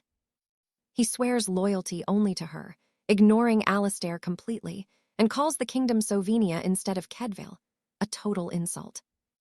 This causes a massive ruckus, and Alina comes over to confront him, but the Baron does not even flinch at her. Instead, he clicks his heels, and the massive chandelier suddenly comes crashing down directly on top of 𝒂𝒂𝒂𝒅's head. I am not worried about the Duke, but this Baron is officially digging his own grave with this move. Alina stumbles in shock, but rushes toward 𝒂𝒂𝒂𝒅 as Silas arrogantly demands to be named the next great Duke. 𝒂𝒂𝒂𝒅 emerges without a single scratch, and Alina cries in relief, checking him over to make sure he is okay. Enraged, Alina publicly exposes the Baron's illegal control over Bernard's lands and his long history of deep, dark corruption. Silas tries to deny it, but our smart girl plans to investigate every inch of his territory immediately. She ensures everyone knows that if an assassination succeeds, the Empire will turn their lands into a bloody graveyard.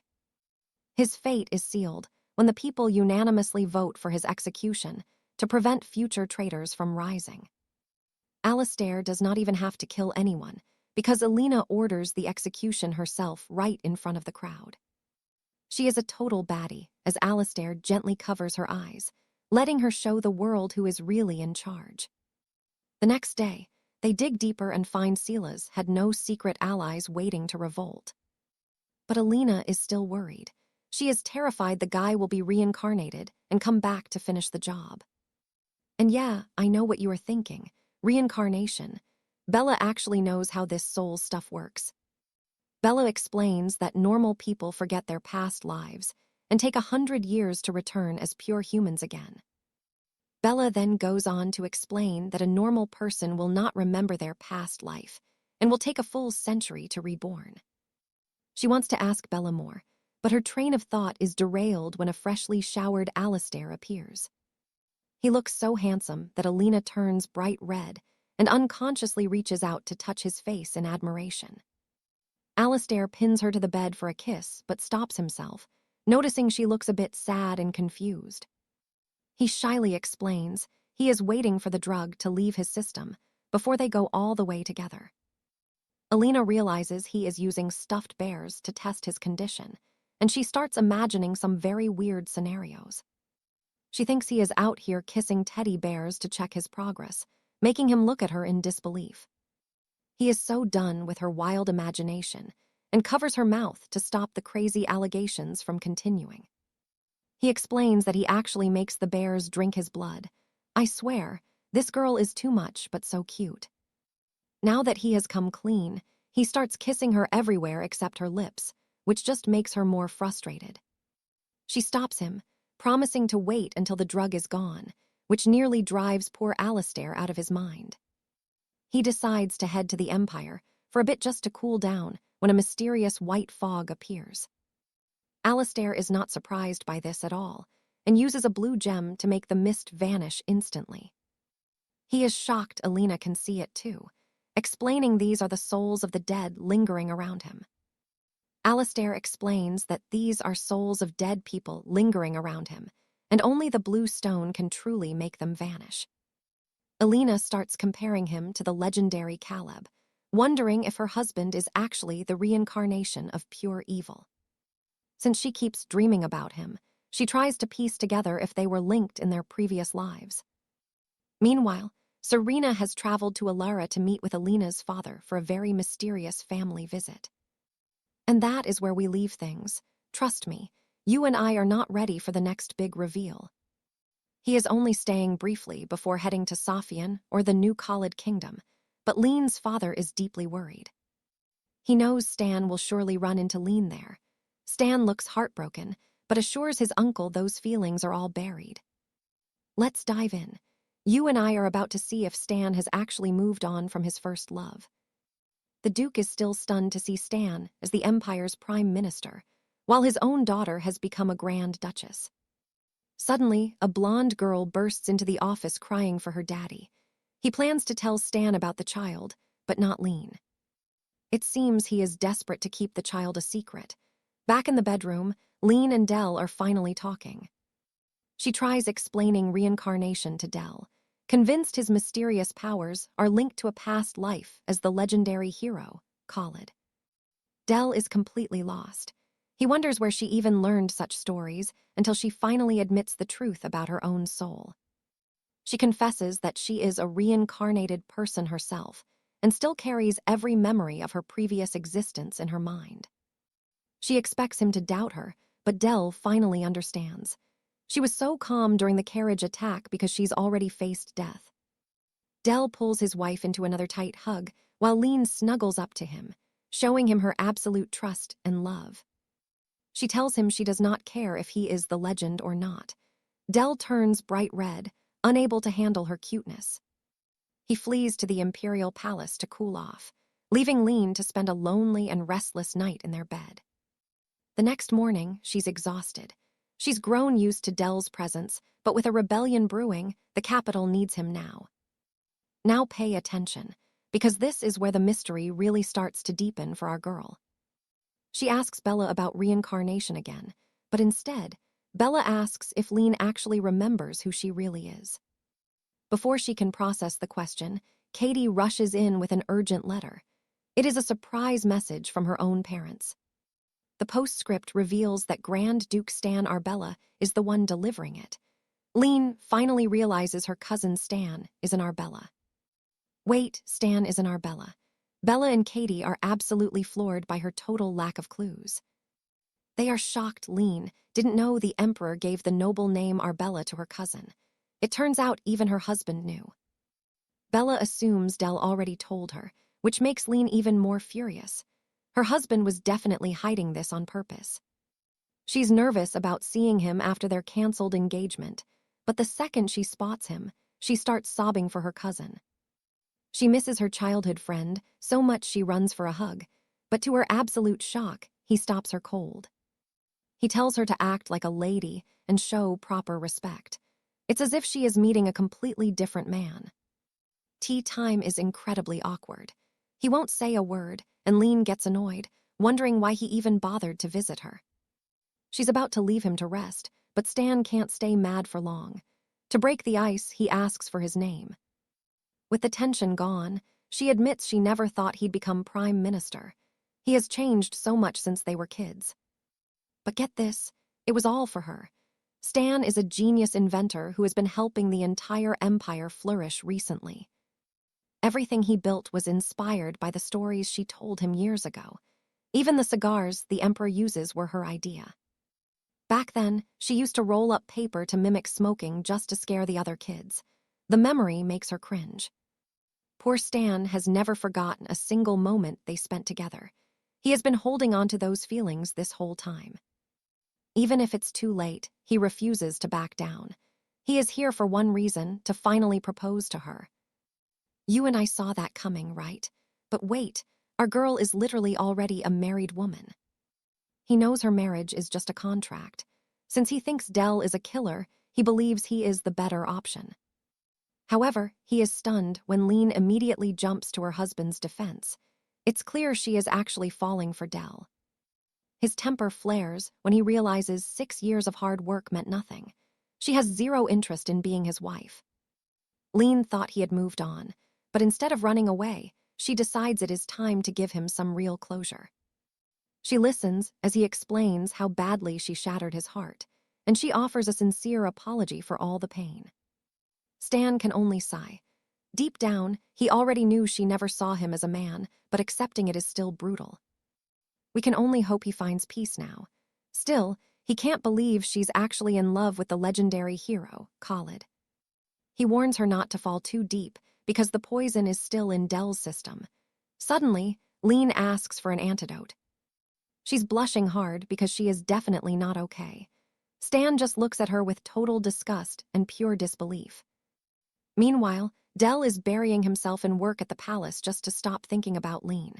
His aide is finally relieved. The Emperor finally heads to bed after reading the night's reports. He has been tracking the Grand Duke's every move lately. And that's where things get dangerous. Trust me, you and I need to see what he's doing in that forest. Stick with me. The Emperor is testing his blood on bears, mocking Alestair for being unable to touch his wife. He realizes there is no reason for jealousy. Then, he remembers Priscilla, the woman he met at 13. She was brought to the palace as a consort for his elder brother, the crown prince and heir. Since his brother knew he loved her, he sent her to his pavilion. Since then, he waited to marry. But while Alestair was away, Priscilla was secretly stolen and forced to become his brother's royal concubine instead. After becoming emperor, he saw her tears and finally understood. She never wanted to be a royal concubine. He rebelled with Alestair's help, taking the kingdom and slaughtering everyone who dared to stand in his way.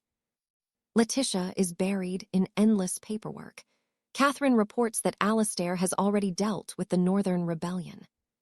She is desperate for his return, but suddenly Sebastian arrives.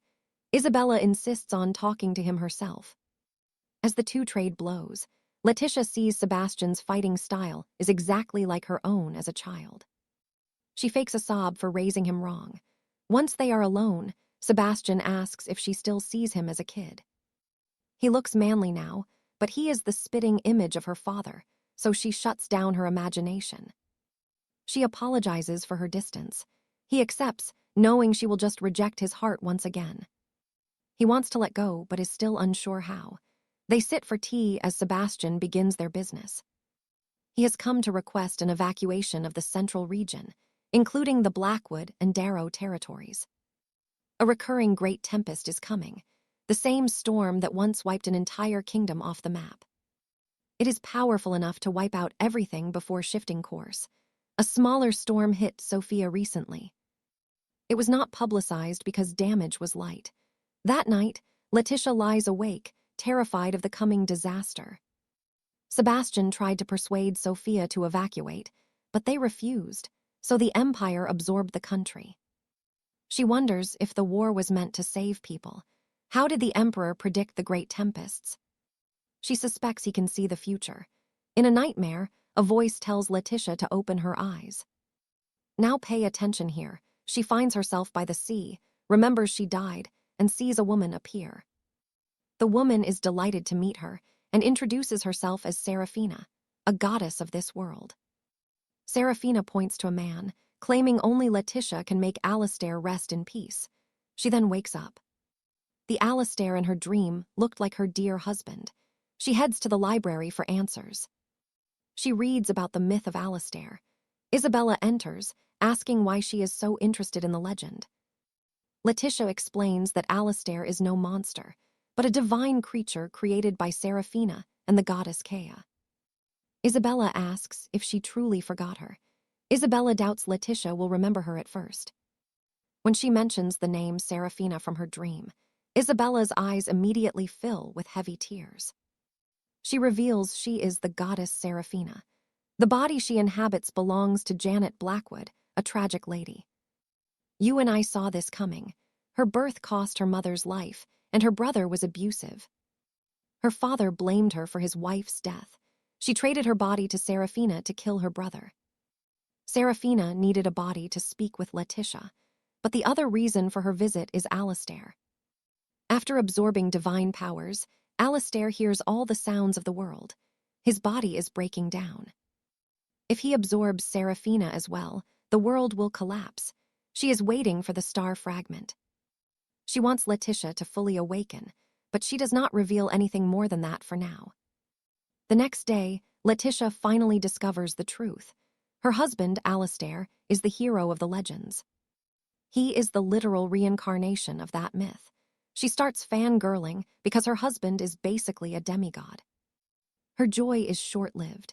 She realizes the star fragment must provide Alastair with eternal, final rest. Meanwhile, Alastair lingers near the Emperor, afraid to go home and lose control of his dark desires. Suddenly, he hears Letitia's anxious voice. "Trust me, you and I are in for one hell of an ending." He races away the moment he hears her cry, his heart pounding with fear for his wife. He finds her in the library, her eyes full of a terrifying new understanding of their shared fate. They hold each other tight, both aware of the divine weight now resting on their tired shoulders. "You and I just witnessed a game-changing secret. Trust me, you do not want to miss what is next." "All right, stick with me because Duke Alaric has finally crushed the uprising, giving Lord Arthur the perfect chance for a getaway with Lady Beatrice." That night, Lady Lenora is busy dissecting fresh intel, but things are about to get complicated. After Beatrice admits she is the celestial shard, she starts acting distant. There are truths she just isn't ready to face yet. She fears her divine nature might end Alaric's life, until a recurring dream of the Evran coast offers a glimmer of hope. Believing the answers lie there, she prepares to depart for Evran the very next morning. She uses a distant wedding as a cover, asking Sir Stephen to guard the realm while she investigates these mysteries. Seeing her leave while Alaric is away, Stephen suspects a rift between the two and wonders if he still has a chance. Hoping to win her back, he agrees to manage the kingdom of Keldor in her absence. At lunch, Stephen watches Beatrice, thinking if she had sold him the Durnhold lands 2 years ago, Southmere would still be standing today. He believed she was protecting her bloodline, but seeing her follow Lenora like a commoner now has him absolutely fuming. "Wait, before we go further, you should know that Beatrice doesn't actually hate Stephen, despite how much they argue. Lenora can't even eat in peace with their constant bickering, making her miss Alaric more than ever. Truth is, Beatrice has adored Stephen since she was a spirit watching over him as a young boy. Seeing him again after so many years, her feelings have shifted into something she can't quite explain. Her heart hammers during every negotiation, even though she knows Stephen's eyes are only ever fixed on Lady Lenora. He once tried to set her up with other noblemen, which offended her so deeply she nearly cut him off. Due to her past and a deep distrust of men, she never looked at Stephen that way again, but I'm shipping them. Back in the present, the dark entity Malachor warns Beatrice that the storm seed is sprouting and demands her hidden power. She refuses to talk, which Malachor expected, so he sets his sights on Durnhold to find it himself. Now watch this. Later that night, an assassin creeps into Stephen's room, only for Alaric to drop in through the window. Alaric spares the killer so they can squeeze him for info, just as Stephen suggests. Alaric knows the Tempest warning is just a hollow excuse to see his wife, so he tells Stephen to back off. Stephen refuses to yield, even stooping so low as to tell Alaric that Lenora is leaving for Everin behind his back. He is trying to poison their bond while the Duke is away. Later, Lenora wakes to the sound of someone in her washroom. She creeps toward the door and is greeted by the sight of Alaric, freshly bathed and looking like a dream. Most would be shy, but our girl just stands there appreciating the view, blessings received. Once Alaric is dressed and the tension cools, she asks why he hurried back so soon. He sensed her distress through their soul bond, proving their connection is deeper than they realized. He pulls her into a desperate embrace, but when the kissing starts, she pulls away to protect him. She explains she must go to Evren alone to ensure the kingdom's safety. Here is where it gets heavy. Alaric clenches his fist, haunted by Stephen's words and terrified that she might never return. But Lenora promises to come home, and despite the sadness in his eyes, he chooses to trust her. Meanwhile, Beatrice is ready for the journey, but she needs to check Durnhold for any sign of 𝑴𝒂𝒓𝒄𝒊𝒅𝒏𝒕𝒂𝒍𝒍𝒚. 𝑴𝒂𝒓𝒄𝒊𝒅 was supposed to be powerless, but a fragment of his darkness survived the Duke's reincarnation. Now that shadow is back and hungry for revenge. Beatrice knows Alaric can win, but the storm seed holds enough nature power to level whole cities. It possesses a terrifying amount of natural force, the very disaster everyone calls the Great Tempest. It is the same storm Sir Stephen warned her about, though he never revealed how he predicted it. Once Lenora departs, Alaric's aura shifts instantly as he calls for Beatrice. Turns out, he heard everything. He knows she is the goddess Beatrice, and that he is the vessel meant to seal the gods away. He could end her now, but she reveals she hid half her power until the shard awakens. They're interrupted when Stephen rushes in to protect Beatrice, using Lenora's name to make the Duke stand down. Beatrice actually blushes at his help, before immediately going back to their usual bickering. You and I can see it. Stephen knows she hates being called a goddess, and honestly, that's just the beginning. You and I are about to witness a massive mistake by the Emperor that just made the real owner of that name furious. After getting dirt thrown in his face, he walks away while Alastair concludes that if he truly is the one they seek, then the celestial shard is definitely Lady Alina, since Tristan is no longer needed to watch over the kingdom of Cawdor. He prepares for his return home, but Alastair orders him to stay. What really shocks him is discovering Isabella's true identity. Meanwhile, Alina is spending the night at a small traveler's inn before heading back to her family estate for a visit. Suddenly, Catherine arrives with a special gift from Alastair. It is a box of his first handmade cookies and a letter. That makes her so giddy she has to hug her pillow, totally unaware her husband is already outside. I need a man like Alastair. Catherine returns with another mysterious gift and a note saying she should use it tonight, and our girl knows exactly what that implies. She blushes hard, hesitating for a moment, but her curiosity wins out when she finally pulls the ribbon and opens the box. It is just Alastair's pillow. She falls asleep missing him, and that is when Alastair finally sneaks into her quiet room. Just by touching her face, the silence confirms everything. There is zero doubt left that she is the vessel for the celestial shard. When Tristan learns Isabella is heading to the Duchy of Darrow, he goes to apologize. He explains he was only annoyed by his name, because the Emperor gave it to him as a cruel joke to make him and Isabella look like a pathetic couple. Talk about a royal mess.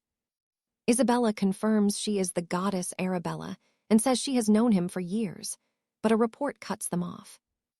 Now pay attention, because Alastair just returned from checking on his wife right before Tristan enters his office.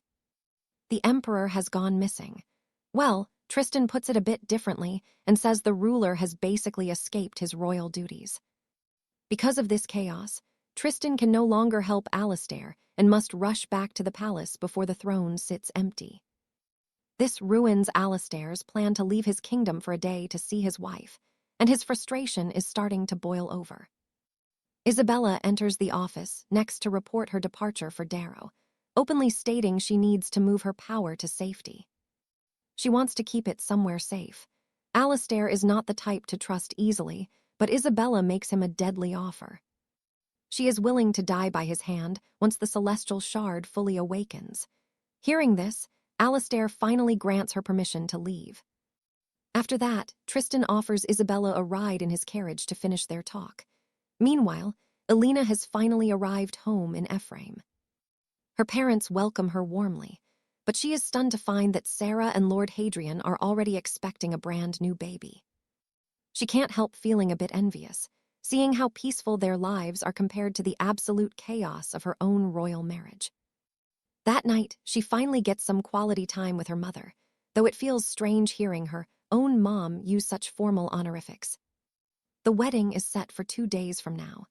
Sarah cannot wait any longer since she is already showing quite a bit. Sarah cannot wait longer since she is already bearing a child, while her mother cannot hide her joy for grandchildren. Alastair is still busy providing for his wife, but no children are coming yet. He provides for her, but a baby isn't happening yet. Next morning, Alina is strolling through the gardens. Let's look closer, because Alina notices a golden-haired child using formal speech that only high-ranking noblemen would use. Alina realizes the child's features match those of the House of Beaufort.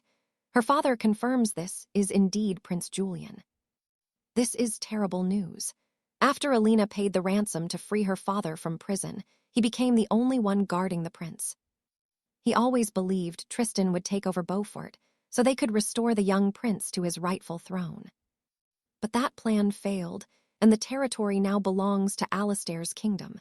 If anyone finds out Alina isn't his daughter, it is treason.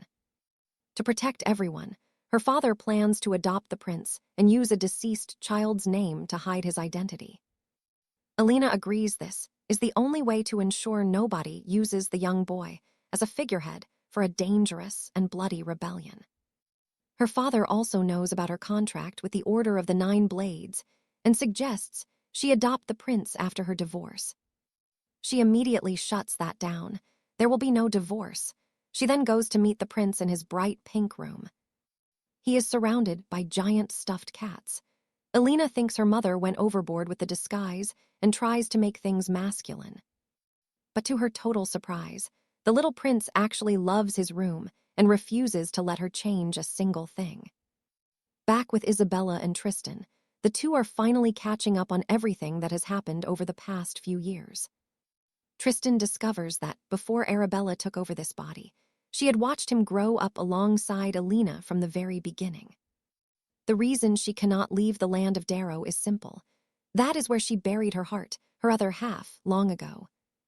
He used to irritate her so much, and even now, she still can't quite make sense of the feelings she has.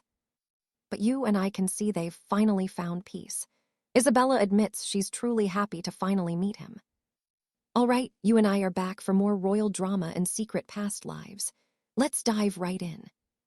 Alara remembers the fall of Sovereign, when a brave page gave his own life to save the young prince during the invasion. She finally feels the Duke's agony, realizing he watched every single one of his loved ones perish in the flames. Understanding her father's mercy, she finally sees why he could not turn away, yet she still fears her husband's reaction. Meanwhile, Duke Cedric is busy constructing a jewel palace as a gift for his lovely wife. With the help of Beatrice, he has finally secured a massive hoard of rare gems needed to finish his grand project. He tells the staff he is leaving for Everin now, that his mountains of paperwork are finally finished. Back in her room, Alara is clutching her husband's pillow when he suddenly climbs right through her open window. He has missed her terribly, but just as things get passionate, she screams for him to stop at once. Sir Hayden rushes in at the sound, but seeing the intimate moment, he quickly turns tail and retreats. He reports to Alara's father that there is no intruder, just the Grand Duke being his usual persistent and very romantic self. Now pay attention, because Alara is about to show us exactly who really runs this house with one single kiss. Once he calms down, Cedric agrees they can adopt the prince as their heir under the name Julian. She is shocked he already knew, but he explains he overheard her plans while he was searching for her. Alara is still stunned that he would so casually offer to give up his own ancestral lands for her. He even suggests renaming the territory the Everin Kingdom, proving he needs absolutely nothing in this world except her. Despite his devotion, she wonders if staying by his side will only lead to more trouble in the future. Later, Cedric formally meets Alara's parents and the boy, but the child trembles at the sight of the conqueror. Alara accepts a bite of food from her husband, hoping their display of happiness will soothe the terrified child. She feels a wave of relief knowing the boy's life is safe, but now she must uncover the coast's hidden secrets. That night, she waits for the Duke to fall into a deep sleep before slowly sneaking out toward the Serpent's misty coast. But nothing ever escapes the Duke's incredibly sharp ears. and he is already waiting in the carriage to join her entire midnight journey. She waits for her husband to sleep and creeps toward the Serpent's Coast, but you and I know no one escapes the Duke. Cedric hops in the carriage and reveals he knows they are the reincarnations of ancient legends through Beatrice's secret information. Cedric does not care about the past. He only wants her to stay with him through this life and the next. The idea of killing him if they become one makes her tremble, but Cedric just grins like a total flirt. He says he wouldn't mind dying that way, and they walk toward the mysterious Turtle Hill site together. They can sense something ancient buried beneath the soil, but the exact location remains hidden from their sight. It has been over 26 years since their past lives, leaving her feeling quite hopeless about finding the grave. Suddenly, Cedric's heart flares with a sharp, agonizing pain, as if the land itself is warning them to stop. He pulls her into a tight hug, begging her to give up on digging into these dangerous memories right now. She needs to know if she truly murdered him before, but he is certain that is simply not the case. They agree to head home, though she secretly plans to have the guild excavate the hill the very next morning. Her father asks about Cedric's feelings on the adoption, which Alara completely forgot to mention during their coastal adventure. To prove her husband's devotion, she casually calls for him, and he leaps through the window a second later. Her father is stunned by the Duke's hearing, and even more shocked that he already knows about the prince. They discuss the succession, and her father explains the boy will be her heir to protect her from future nobles. This child will act as a shield for her against both the Empire and the remnants of the sovereign house. Her father reveals that beyond restoring the kingdom, he wants the boy to be her heir to protect her should anything ever happen to the Duke. Prince Julian will serve as her ultimate shield, guarding her against the Empire and the old sovereign noble houses alike. Alara wants the boy educated to rule Everin first, leaving the choice of the sovereign throne to the prince later. The three of them agree to watch him grow, while elsewhere, Beatrice and Sir Sterling finally arrive at the site. Sterling is terrified for her safety, but Beatrice ignores him and begins to dig her own heart from the earth. Her joy is cut short by 𝑴𝒂𝒓𝒊𝒅𝒏𝒕𝒂𝒍𝒍𝒚, who snatches the relic away and vows to end the Duke's life forever. Trust me, you and I are not ready for the war that is coming next. This was absolutely wild. She collapses in disbelief as he vanishes. Honestly, you and I didn't see that coming. The wedding arrives and Sophia praises her for that unique wedding gift, but Alina has no clue what she means, until she realizes the perfume oil is definitely not for massages. Alina is actually moved to tears as she watches Sir Roland and Sophia say their vows, while Duke Silas watches silently from the shadows. As the newlyweds leave for vacation, everyone gathers to say goodbye and Alina expresses her gratitude to Sophia. They also head for the castle, leaving behind regrets while still wanting to make memories in her birthplace. Duty calls. Inside the carriage, she's convinced her mother totally misunderstood the whole gift situation. She sighs, wishing they knew how much she hopes to enjoy a passionate night with her husband. Secretly, she's screaming because she hasn't even opened that special bottle of perfume oil yet. Now here is the part you and I need to watch. Silas wants a real wedding so he can see her in a dress and exchange rings. She happily accepts, thinking maybe in a month they can finally, well, you know, have their night. Her husband sees her dreamy, cheerful face and calls her incredibly sly for thinking such things. But Alistair worries it might take time for the toxins to flush out, making his existence dangerous. Alina ignores the drama and tries to kiss him, but he actually turns her down. Ouch. Back at their castle, she keeps up the surprise kiss attacks, but he's staying in defense mode. Sir Tristan witnessed firsthand the crushing pain Isabella felt after Priscilla stole all of her magical power. She looked hopeless. Now he wants to uncover the deep misery behind her broken heart. Before returning home, she admits she's terrified Priscilla will actually defeat Duke Silas in battle. She dreams of being absorbed by Silas, staying within him, and being loved by Alina through his soul. Tristan opposes this, and as she softens, he gives her some real advice. She is worthy of love too. You saw that too, right? This kindness makes her break down and impulsively kiss the man standing there. Being loved was never part of her plan. She has simply devoted her life to making Alina happy. But his words shatter her senses, making her bold enough to ask him to stay the night. The missing king is hiding in their realm, and Alina has no choice but to sit for tea. His childish antics are annoying, but King Julian is just laughing at how blunt she really is. She's so different from the others, just like her husband. Then, the whole atmosphere shifts. He claims 𝒂𝒓𝒏𝒕𝒂𝒍𝒍𝒚 caused those deadly storms, though we know Priscilla is actually responsible for this. Even worse, he blames 𝒂𝒂𝒏𝒕𝒂𝒍𝒍𝒚 for the fire that wiped out the entire southern reach. The king forgets he's talking to the guy's wife, while bragging about how he captured 𝒂𝒂𝒏𝒕𝒂𝒍𝒍𝒚 for fun. He details the torture, the drugs, and how he even lost his arm. Alina has heard enough. She hates him treating 𝒂𝒂𝒏𝒕𝒂𝒍𝒍𝒚 like an object, and lectures the king for misusing her delicate husband. Julian looks confused, like she's describing a stranger when she says 𝒂𝒂𝒏𝒕𝒂𝒍𝒍𝒚 is actually very tender-hearted. Alina won't stop lecturing the king until 𝒂𝒂𝒏𝒕𝒂𝒍𝒍𝒚 appears, and they get all lovey-dovey.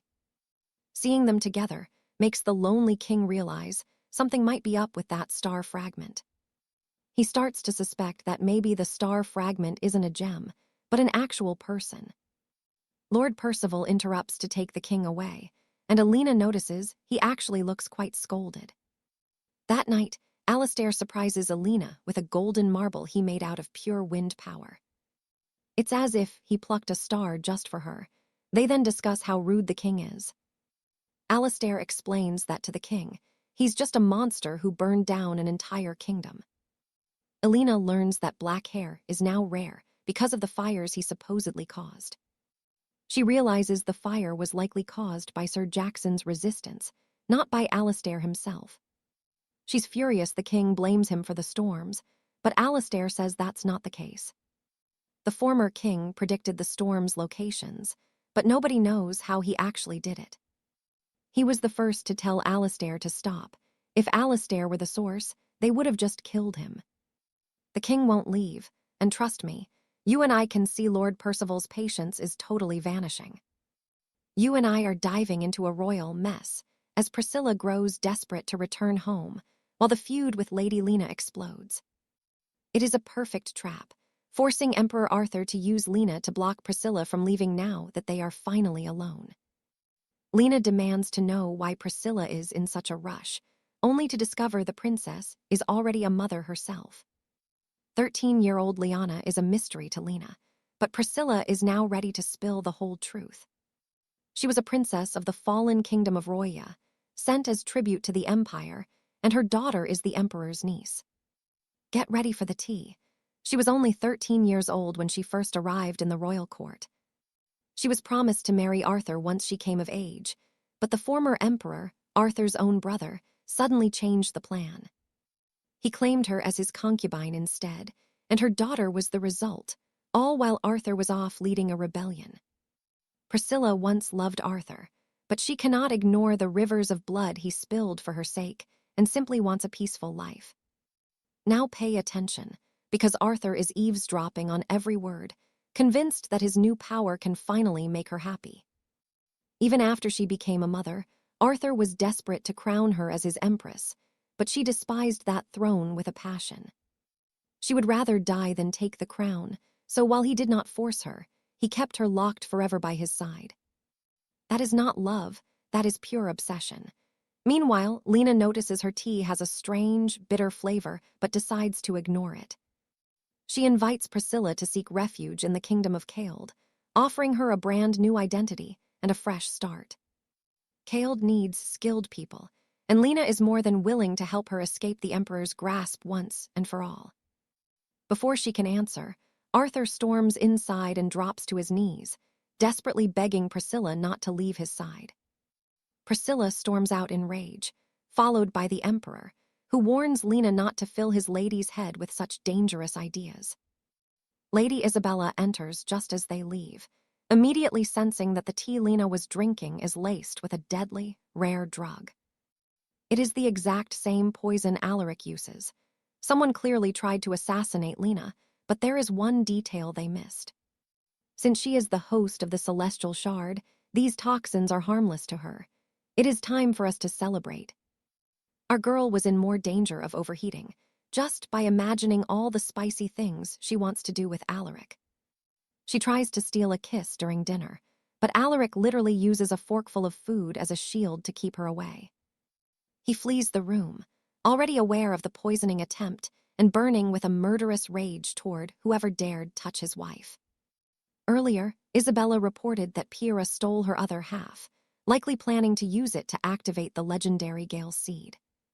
But more importantly, she investigated the tea incident and is shocked that even Alaric did not know Lena was immune. The poison cannot hurt her, and there is even better news regarding the curse of the celestial shard itself. It will not kill him as the legends claim. Instead, it offers him eternal rest, a literal sleep, not death. I honestly do not know how to feel about this. They really could have just asked Isabella from the very beginning. Priscilla and the Emperor are locked in a heated debate until she screams that she is responsible for every life he took. Arthur sheds a single tear, regretting ever taking the throne and wishing they had just run away together years ago. He prepares to return home, but suddenly a furious Alaric storms into the room, accusing the Emperor of poisoning his wife. Isabella arrives with dark news. The maid who served that tea has already taken her own life to keep her secrets. They still do not know where she got the drugs, so Alaric warns Arthur not to leave until the full truth is revealed. Meanwhile, Lena could not care less about being poisoned. She is only focused on her first night with a sleeping Alaric. She leans in for a quick peck, but Alaric is actually wide awake and pulls her into a deep, proper kiss. Finally, the wait is over. He still feels guilty for the tea incident, but his heart belongs completely to her now. She is just thankful they finally know the truth, meaning they are free to do whatever their hearts desire. But Alaric is so protective that he refuses to let her carry a child yet, fearing her body is still too fragile. So they stop at kissing, and once Lena falls asleep, Alaric heads out into the night to hunt the real criminal. The next day, Lady Catherine reports that the traitor was a spy hidden deep within the Obsidian Order all along. Her husband has already eliminated the threat and burned every scrap of evidence. They wanted to start a war between two powers. They planned to loot the assets of whichever side lost the conflict, which explains why they tried to kill the saint before. As for the Emperor, he fled the moment he heard the news, terrified that Priscilla might choose to stay behind. Alaric has not dealt with spies in years, and Lena fears this scandal will send the public into a total frenzy. You and I just watched a master at work as she gives Catherine a brilliant idea to fix the whole mess. Trust me. You and I are about to dive into a story where ancient secrets finally meet a tragic destiny. Eileen tries to refuse dessert because of her diet, but Lord Adelin is determined to spoil his beautiful and stubborn wife. Since she refuses the spoon, he decides to let her taste the cake with a lingering, sweet kiss. Now here is the part where things get heavy. Pay close attention to what they uncover in the ruins. At Tortoise Ridge, the workers find a mysterious box that makes Eileen feel a sudden, terrifying sense of dread. Inside sits the very bag she held during her fatal accident, containing her most treasured and familiar silk umbrella. Memories crash back. She realizes Lady Arabella did not just summon her soul, but her entire true past self. The goddess sought a pure star soul to save Khalid, finding Belle just as her life was fading away. Arabella pulled her soul from her body at the brink of death, leaving her heart silent and without sensation. Belle learns she is the only cure for Khalid's divine suffering after he absorbed the power of the gods. Her fears vanish the moment she sees his breathtaking beauty. The girl is smitten regardless of the time or place. Since he cannot speak, she searches her bag and finds a bar of Delissa chocolate to share with him. You saw that, right?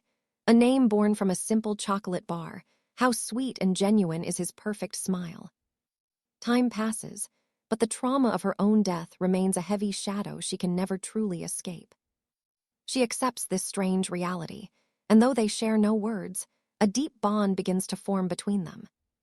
If her heart still beat, she would know this is love, a first date that happened only after her death. She treasures every second with him, but that fleeting joy shatters when she feels her physical forms start melting. In the pouring rain, she reaches for Adelin, but fails as her soul begins to tear away from her body.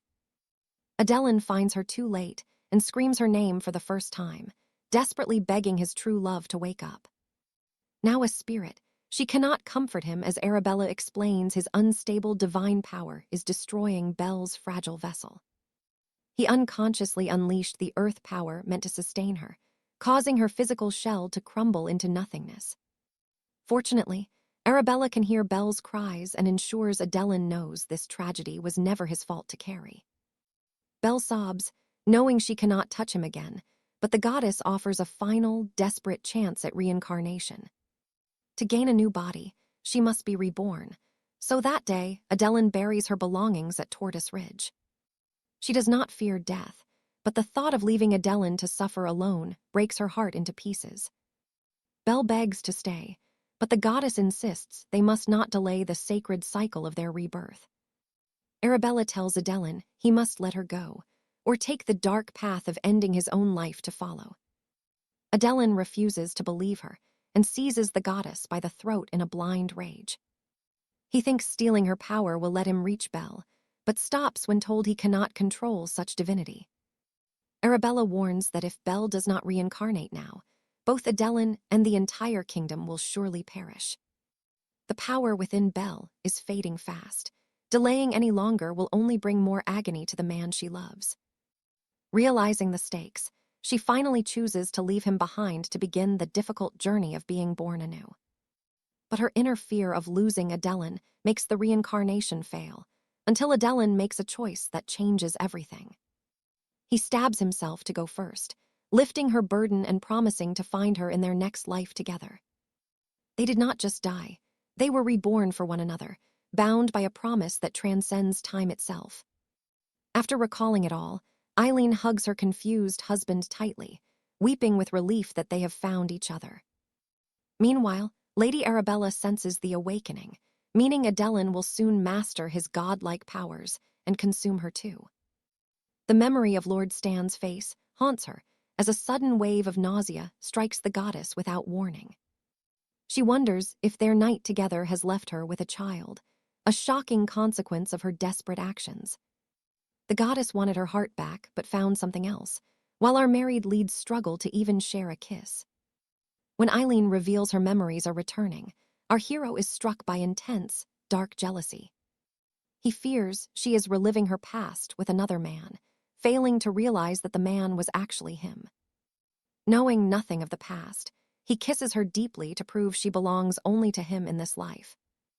Eileen offers to take things to the bedroom, but Adelin retreats in fear of hurting his precious, fragile wife.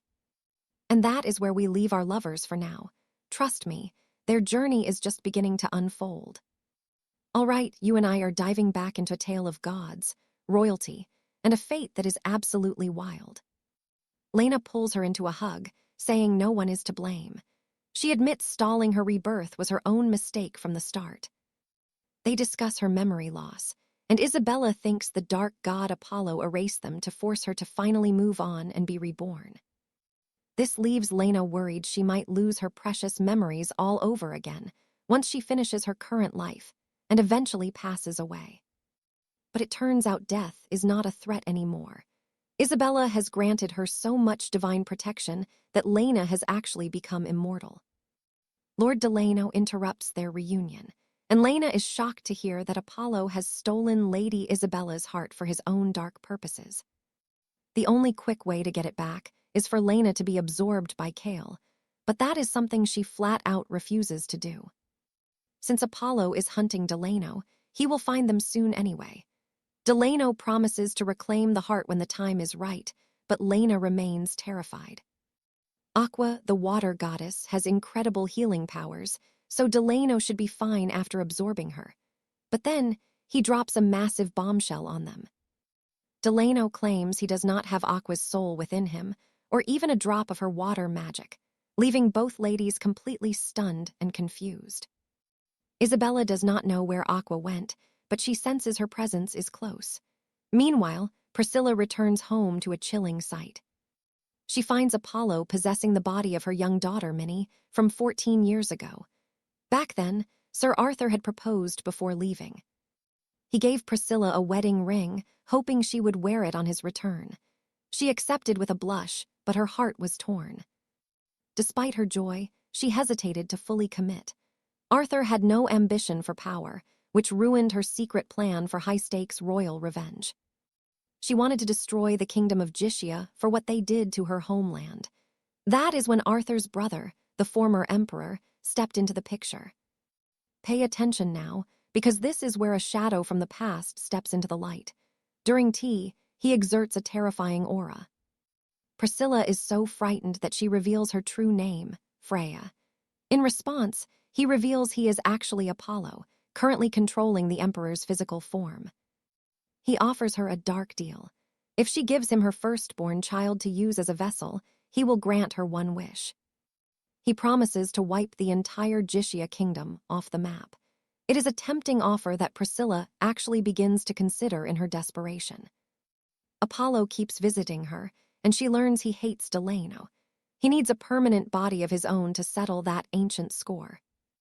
Priscilla's hatred for Jisia is burning, especially since they are thriving under the Empire's protection. But the cost is just too high. She can't imagine breaking Arthur's heart by sacrificing their first baby to a dark god just to satisfy her own hunger for bloody vengeance. Suddenly, the Emperor bursts in, momentarily in control. He knows about the deal, and he has completely lost his mind from the agony. He can't wait for Arthur to return.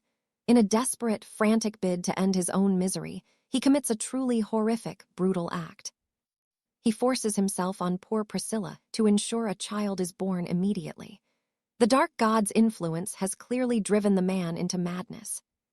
When Apollo eventually regains control, it is too late. Priscilla did not survive the ordeal. Devastated and broken, her spirit finally accepts the deal. The god leveled Jisia, and now he is back to collect his debt. But Priscilla has actually learned to love the daughter born from that nightmare. She begs Apollo to take her own body as a vessel instead of Minnie's. He agrees. She hated her life, but Minnie was her only light. With one final hug, she prays the girl will survive without her. It is an absolutely crushing moment for a mother who had nothing else left. Let that sink in for a second. This story just took a seriously tragic turn, didn't it? Our girl deserves a happy ending. Back in the present, Lena prepares to visit the manor of the Knight Captain. She needs to bless his wife and their new baby. It is an old tradition. Upon arrival, she meets Sir Sterling, who looks exhausted. His wife is not doing much better after a difficult birth. They talk, and the wife admits how dangerous childbirth truly is. She is so traumatized, she does not think she can ever go through it again. Lena understands. Her own father never sought another heir just to protect her mother's health. The noble burden is very real for these families. But when Lena touches her hand, the pain on the wife's face vanishes. Little does she know, the spirit of Aqua is hiding nearby. Back at the palace, Lord Delano is asking Isabella about a rare herb. He is relieved to find it prevents pregnancy, as he is protective. He does not want his delicate wife to suffer the physical strain of carrying a child yet. He is even building her a new birthday palace. Seriously, his level of devotion is unmatched. Sir Sterling thanks Lena as she leaves, mentioning his wife was struggling with deep postnatal blues. But Lena's presence brought her smile back. Suddenly, they hear the baby crying. The knight tries to calm his little sweet potato, but fails. Our girl steps in, and like a total miracle, the infant stops sobbing immediately. I am honestly so ready to see Lena's own little ones. Even after returning to the capital, she can't stop talking about the baby. She starts daydreaming about having her own children with the king. It is an awkward topic for Isabella, who just watches, and that's where we leave them. Trust me, you'll want to see what happens next. Medicine, but it's no use. Then our girl steps in, and miraculously the baby goes silent. I truly cannot wait for Lean to have her own little ones. Back at the capital, she just cannot stop gushing about motherhood. It's getting awkward for Bella, though. Watch this. She quickly shoves a letter toward Lean to distract her. All right, you and I are diving into a mess involving some very strange and medicinal-looking documents. Alina sees these herb charts and immediately thinks Derek has a bit of a performance issue down there. Misunderstandings aside, she has to prep the knights for their promotion ceremony before her massive birthday ball. It is a total headache because her new team is pushing out the old noble guard. Suddenly, the king appears disguised as a lowly servant, and the two start their usual bickering match. That is until they both feel a murderous aura coming from the Duke, standing right outside the window. Alina tries to cool him down with a flying kiss, and our Duke is instantly under her spell. He actually listens when she tells him to stay put so she can finish her meeting with King Alaric. She is stunned when Alaric gives her the power to grant noble titles to her own staff herself. Usually, only the royal family can do that, but Derek and Stan are special exceptions here. The king finally confirms his theory that Lady Alina is the legendary star fragment they have been hunting. He is relieved her job is to bring the Duke peace, not to end his life as originally feared. They move on to the Great Storms, where Alina learns a dark secret about Alaric's late older brother. The prince was possessed by an ancient shadow god and begged the king to remember every word he said. Now pay attention, because here is the real reason Alaric conquered the entire continent in the first place. It was all to save people from the storms and find the fragment to stop the wind god. Later that night, Alina tells the Duke everything, including how the shadow god controlled the former king. She suddenly panics, realizing the Duke probably heard every secret word with his super-enhanced hearing abilities already. But as her memories return, his hearing is actually fading, making things a lot quieter for him lately. To celebrate the silence, the Duke feeds his wife a piece of handmade chocolate right from his mouth. The sweetness is almost too much for our girl to handle. Someone get her some water fast. While they are having a moment, Lord Stan and Lady Bella are falling apart in the West Wing. Bella is avoiding Stan's letters because she plans to sacrifice her life to save the Duke later on. She wants to ensure victory over the Shadow God, even if it means losing everything she holds dear. The thought of leaving Stan and their unborn child behind is absolutely breaking her heart right now. If Alina ever finds out about the pregnancy, she will never let this tragic plan go through, trust me. The next morning, Alina is horrified when her custom swimsuit arrives looking more like very scandalous lingerie. She is dying of embarrassment and demands the seamstress make a new one with much stricter instructions immediately. After that, Bella visits the office while Alina is still sulking about her lack of progress. Frustrated, she finally asks Bella the creator deity why the Duke seems to lack a certain drive. You and I saw that coming, right? Bella is stunned because she thought they had already finished. She explains that the Duke has plenty of ability. He is just terrified of hurting his fragile wife. Hearing that he is just holding back for her sake makes Alina feel a whole lot better now. She cannot believe her husband thinks she is so delicate that he has to restrain himself like this. Getting all fired up, she grabs that lace bikini and plans to show him exactly how strong she is. Meanwhile, the Duke corners the seamstress as she leaves the estate, looking very unhappy about the morning's shouting. He starts questioning her professional skills until the woman lets a very interesting secret slip out to him. She reveals she designed a special outfit for their romantic night, and the Duke turns bright red instantly. By nightfall, he cannot stop blushing, picturing what his wife might be wearing behind those bedroom doors. His heart sinks when she enters the room wearing her usual modest nightgown, looking as shy as ever.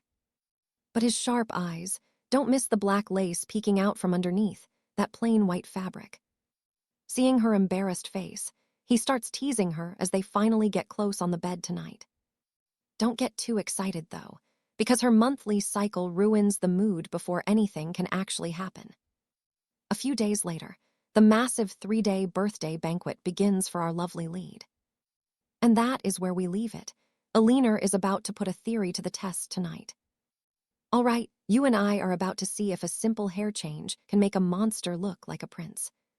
She suggests he go blonde so no one recognizes him, allowing them to finally be themselves in public, sir. I was not ready for this. His new look is pure male lead energy. Everyone say thank you to Leanne. She is ecstatic to see the reactions, while this guy is jealous, thinking she likes blondes like Lord Alaric. With a blush, she reassures Delrin she only has eyes for him, making this absolute simp blush as well. I love how open they are. After that, they step into the banquet hall in their clever disguises. As expected, everyone is staring at Delrin's looks. It starts to bother Leanne, so she decides to hide her husband under her own veil. This jealous couple is too much. Then Delrin kisses her, right in front of everyone, leaving a lipstick mark that somehow makes him look even more handsome. There is really no stopping this couple, and I honestly cannot handle them. Leanne is still dazed when her hat slips, revealing her pink hair and exposing her as the Duchess. She has no choice but to welcome them. Now pay attention, because Delrin shocks everyone by returning his hair to its original black. That is how you make an entrance. The Duke and Duchess take their thrones as the ceremony begins. Leanne formally thanks her guests and announces she will be conferring new noble titles throughout the night. This puzzles the crowd since so few high nobles are here, but after her chat with the Emperor, she invited anyone who helped run the administration, regardless of rank, to remove the corrupt leadership. She starts by restoring Ysabel's status, then promotes their head butler, Silas, to the rank of Marquis. She gives him the Blackwood lands, which were once ruled by the evil Baron Thorn she had executed. The area is a predicted storm site, but Silas insisted on it because he loves the former lord's daughter. He wants to return her stolen land. Next, Leanne shocks everyone by giving titles to deserving commoners. That is not all. For the first time, Delrin takes the stage just to publicly thank Leanne. To share his joy, he bestows properties upon everyone on top of their new titles. The hall fills with joy as they chant the names of the Duke and Duchess. It really is a happy birthday. Meanwhile, in some cave, Priscilla is preparing a gale crystal for revenge. You and I are both thinking it. Can she just stay in that cave and leave our couple alone? On the final banquet night, Delrin asks for the plan. Our girl is hyped for her new swimsuit. But she is too shy to invite him because of her naughty thoughts, so she just hints. The disguised emperor interrupts to wish her a happy birthday, while poor Stefan is stuck doing his work. This guy is everywhere. Leanne tells Alaric not to take advantage of her friend, Stefan's hard work. Alaric just shrugs and asks if she would share her remarkable staff. Leanne gives a flat no. She sighs, thinking Priscilla only hated being empress because Alaric treats people like toys. She tells him that Priscilla just wanted a quiet life, and he should let her go. Out of nowhere, a hurt Alaric asks Leanne to be his empress instead. Delrin's aura turns dark. He warns him, but tonight, Leanne is scarier. She is enraged and threatens the emperor with death. Both men freeze in fear. Then, the two lovebirds go back to being sweet together. Before leaving, he asks for advice. Can a gift as grand as the moonlit manor win a heart? Delrin flinches when Leanne says material things cannot buy love, as that manor is his gift to her. The emperor laughs at a stressed Delrin before leaving. Rest assured, she will adore anything you give her. His anger fades as he kisses Leanne's forehead, promising to plan their beach vacation tomorrow. To be specific, Alaric has been lurking lately because he has a bad feeling about Priscilla. Is about to appear. Trust me, you and I are going to want to see what happens next. A final laugh at poor, stressed-out Duke Del before she leaves. Trust her, Del, Lean will love whatever gift you choose. Del's annoyance at Asher mentioning the Pearl Palace fades instantly. He kisses her brow, promising a getaway to the coast tomorrow. Specifically, Asher has been lurking around lately. He's got a bad feeling that a certain villain is about to reappear. He senses the enemy is closing in. He needs to be there to stop whatever dark scheme is currently in motion. Fair enough, I'll take back what I said about him being lazy. He's actually staying alert for a reason. The next day, Lean gets a massive surprise. Instead of a simple creek, she finds herself at a magnificent coastal fortress. The Pearl Palace is breathtaking, featuring a massive courtyard pool. But Dell is suddenly worried she might actually hate this gift. Now pay attention. Lean finally realizes why Asher was smirking yesterday. He knew exactly what the Duke had planned all along. She pulls Dell close, thanking him for the gift. Calling it amazing is an understatement when you see the scale. She notices the walls shimmering. The entire palace is actually constructed out of pure, precious gemstones and rare magic jewels. Our Duke turns into a master chef, grilling food and even spoon-feeding her as their luxury vacation officially begins. I'm so jealous right now. Once they settle in, the guards vanish to give them some much-needed privacy by the water. Lean walks to the pool and drops her dress, revealing a stunning white lace swimsuit. Poor Dell is blushing like a mess. However, just as Lean is about to dive in, Dell panics and tries to stop her. They both end up tumbling into the water together. In a total state of terror, he clings to her as if the water itself were a monster trying to kill her. It seems his body subconsciously remembers the trauma from his past life. You and I both know how tragic that was. You and I are about to see this noble lady prove she is anything but a damsel in distress. Revealing she was a champion swimmer in her past life, she dives in to showcase her hidden mastery. Those skills leave Alestair breathless. Alina glides through the waves, her face lit with pure, unbridled joy. She is just happy to be swimming again, completely oblivious that her radiant beauty has Alestair blushing deeply. Trust me, you and I are finally witnessing Arthur and Alara surrender to a night of devotion. Finally, Arthur. But watch closely. He finds no rest as his memories come flooding back after they finally consummate their union, and he realized his overprotectiveness stems from a fear of Alara breaking, and honestly, we see she is soundly asleep now. All right, stick with me as Lord Alaric finds himself trapped in Lady Alina's unconscious, heart-tracing embrace once again. Just as things get mischievous, Seraphina manifests, snatching the Lord's hair away from his sleeping wife in pure frustration.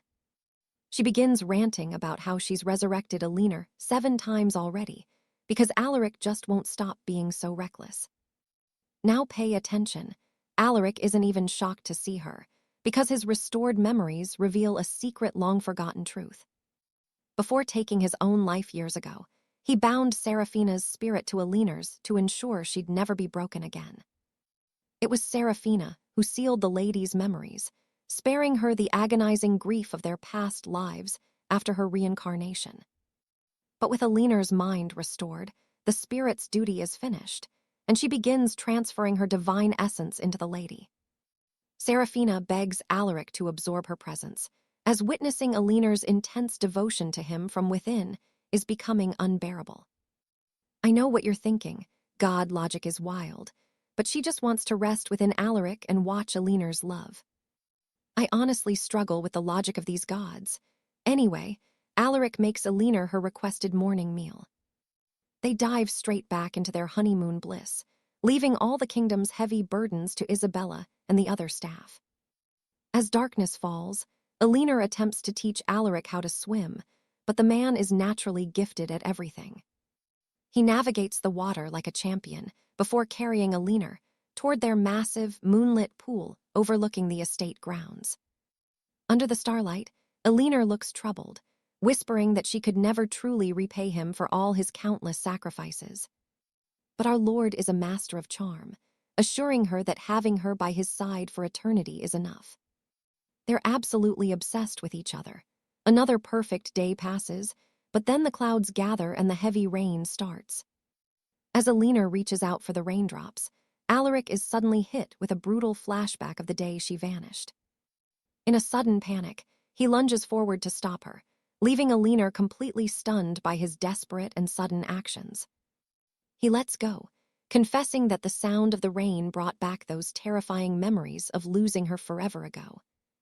Learning that Alaric remembers their tragic past makes Alina spiral, fearing he might secretly harbor resentment for her failure. After all, He had chosen to release the old gods and end his own life because she couldn't reincarnate. So what do you and I take from this? Alaric doesn't care about the past. He chose his fate for her. Stick with me. Now that the gods have been let loose, Alastair weeps, fearing he will lose her again after calling for her aid. It is truly heartwarming to see them finally reconcile their past, just as the royal honeymoon phase ends. Now watch this. Back at the palace, Isabella immediately informs Lord Lucian about a growing conflict brewing between the High Council, who want the old ways back, and the new staff who oppose them. Trust me, it gets messy. Stick with me. Lenore knew this was coming, and she won't back down from these important reforms. This process is vital for a fairer system. Duke Alaric arrives at Lenore's office to shoo Beatrice away. It is his usual behavior, but Lenore suddenly notices that Beatrice's stomach is swelling with a baby bump. The next morning, Lenore is startled by a commotion outside and discovers it is actually a labor strike. Marquis Hands was once her loudest supporter, so she is stunned to see him leading the angry protest. Now watch closely, because these subjects aren't just here to protest, they're still loyal to the old king. They still honor the kingdom of Solis, but their true intent isn't chaos. They simply want the Duke's blessing. They wish to resign, trusting that the new government will guide the united realm toward true prosperity. Alaric grants them leave, just as the new council led by Beatrice and Seraphina arrives to swear fealty. This loyalty confuses Lenore. Carrying her is Alaric's constant habit, so today he sweeps her up again. Their coronation was merely ceremonial, but now he wants to show her that their people finally accept them. You feel that too, right? Lenore is completely overwhelmed seeing them finally pledge their real lives to her. In the end, Alaric only desires his wife's happiness, and seeing that smile means he achieved his goal. Back to the grind, Seraphina visits the office with a letter from the palace ordering a summit soon. Something big is brewing. As agreed, the entity Placidus has arrived to use Percival's broken body. She follows his orders without question. In an instant, her eyes flash green, signaling his total takeover. Her eyes flash green, signaling the entity has taken over. Poor Percival deserved a happy ending too. Beatrice argues that Alaric should go alone, but he refuses to leave Lenore, sparking their usual bickering. Beatrice starts sobbing because she wants to stay with Lenore, who has noticed her friend's extreme mood swings. Recognizing the signs, Lenore invites her along, and Alaric, ever the supportive husband, agrees to the plan. Those are pregnancy hormones for you. Now that Lenore is alone, she realizes she must destroy the divorce papers. She frantically checks her desk, but becomes deeply concerned because the legal documents are nowhere to be found. Well, she is not the only one who wants to burn that bridge. Alaric found the papers first. He torches them and rushes to her with a troubled look, still fearing that she wants to leave. Lenore pulls him close and silences his doubts with a firm kiss, declaring her love for him forever. Such cuties. The romantic novel about their love that Lenore entrusted to Lady Catherine is finally finished. It's completed 2 days before their journey. She's overjoyed to read it, but the illustrations make her blush. Trust me, you and I would want a copy of this book too, after seeing that drawing of Alaric's face. Alaric knows the artist well. As a total fangirl, Lenore begs for an autograph because the art is amazing. But her praise makes Alaric jealous. His serious expression gives Lenore the chills as she realizes his mistake. He might not understand what an autograph means, so she hastily signs her own name to show him. Alaric's gloomy mood persists, so she tenderly strokes his face to reassure him her love is truly forever. He finally smiles. It seems he was just acting jealous because she looks adorable when she is serious. The day of their departure arrives. Before they leave, several aides start clamoring for her personal signature. She discovers the novel created a fan club. Inside the carriage, Alaric brags about framing her first signature. This makes Beatrice jealous, prompting Lenore to promise her one too. Thus begins the journey filled with arguing. Lenore listens to Beatrice and Alaric fight over who gets the biggest signature at their first stop. While Alaric takes a dozing Lenore to their room, Lord Stanton's messenger approaches Beatrice with a private letter. Beatrice appreciates the congratulations on her return, but Stanton's request for a visit seems very troubling indeed. Stanton always hated the name Arbella that the Emperor forced upon him, so he wants to return it. Beatrice assumes he hates the name so much he is simply returning it, which makes her feel sad. Shortly after, Alaric enters. He reports that he searched Baron Bennett's lands but couldn't find the Gale seed. This leads them to believe Placidus has already stolen it. Alaric then mentions his brief encounter with Celeste. She asked him to seal her away again after she bestowed her power upon Lenore for their mission. This happened even after they initially created Khalid together, leaving the Duke with much to consider tonight. All right, you and I are witnessing Clara sacrifice herself so Cedric can protect the divines. Beatrice believes it. It is her time to be sealed now that Alina is here for Derek. Plus, Peter is still plotting mischief. Beatrice is adamantly requesting that Derek kill her and absorb her gifts while Peter is on the loose. Flashes of Stephen's face fill her head as she waits for Derek to seal her away. She shuts her eyes. Instead, he casually points to her stomach and announces he hears a baby's heartbeat. He even knows Stephen is the father. Derek assures Beatrice he can handle Peter alone. He is well aware that Alina does not want her to die either. Our tough guy has really changed. Derek starts to worry as he walks back, knowing Alina will want a child soon. He knows she will want a baby the second she discovers Beatrice is pregnant. He has very different plans, though. He wants his wife all to himself for at least 2,000 years. I know, that is clearly excessive, right? Now, you and I have to admit he is being dramatic, but things get interesting when Alina wakes up thirsty. Alina wakes up thirsty, so Derek tells her to make her own water. Clara passed her magical powers to her. Derek tells her to join hands and licks her palm unexpectedly. Water suddenly starts gushing out of her hands instantly. Even after she stops, the beastly Derek shows no sign of stopping. They go on a sweet evening together finally. Derek shares everything about Clara, including how she gave her powers away before being sealed. Alina is truly astounded. She has no idea how to manage her water powers. Even now, taking a bath unintentionally purifies the entire tub. The water becomes crystal clear instantly. They are now staying in a mansion in a city close to the capital. Alina is stunned that Derek bought the whole mansion. They are finally back into their romantic rhythm. Their moment ends when Alina hears that Stephen has arrived. She is the first to go out and check. She is confused to find Stephen and Beatrice together in the corridor.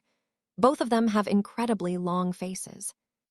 Beatrice leaves the two to talk, but Stephen has nothing to say. He really only came here to see Beatrice. Derek sneaks through the window and mentions Beatrice to make him leave. He is tired of Stephen wasting their time. Stephen bolts before Derek can finish. That is what you get for disturbing a man's night with his wife. Now, you and I are watching them go for a stroll and hide after overhearing a very private conversation. Derek smirks at Alina, knowing something about the couple. It seems Beatrice completely misinterpreted the letter Stephen sent her.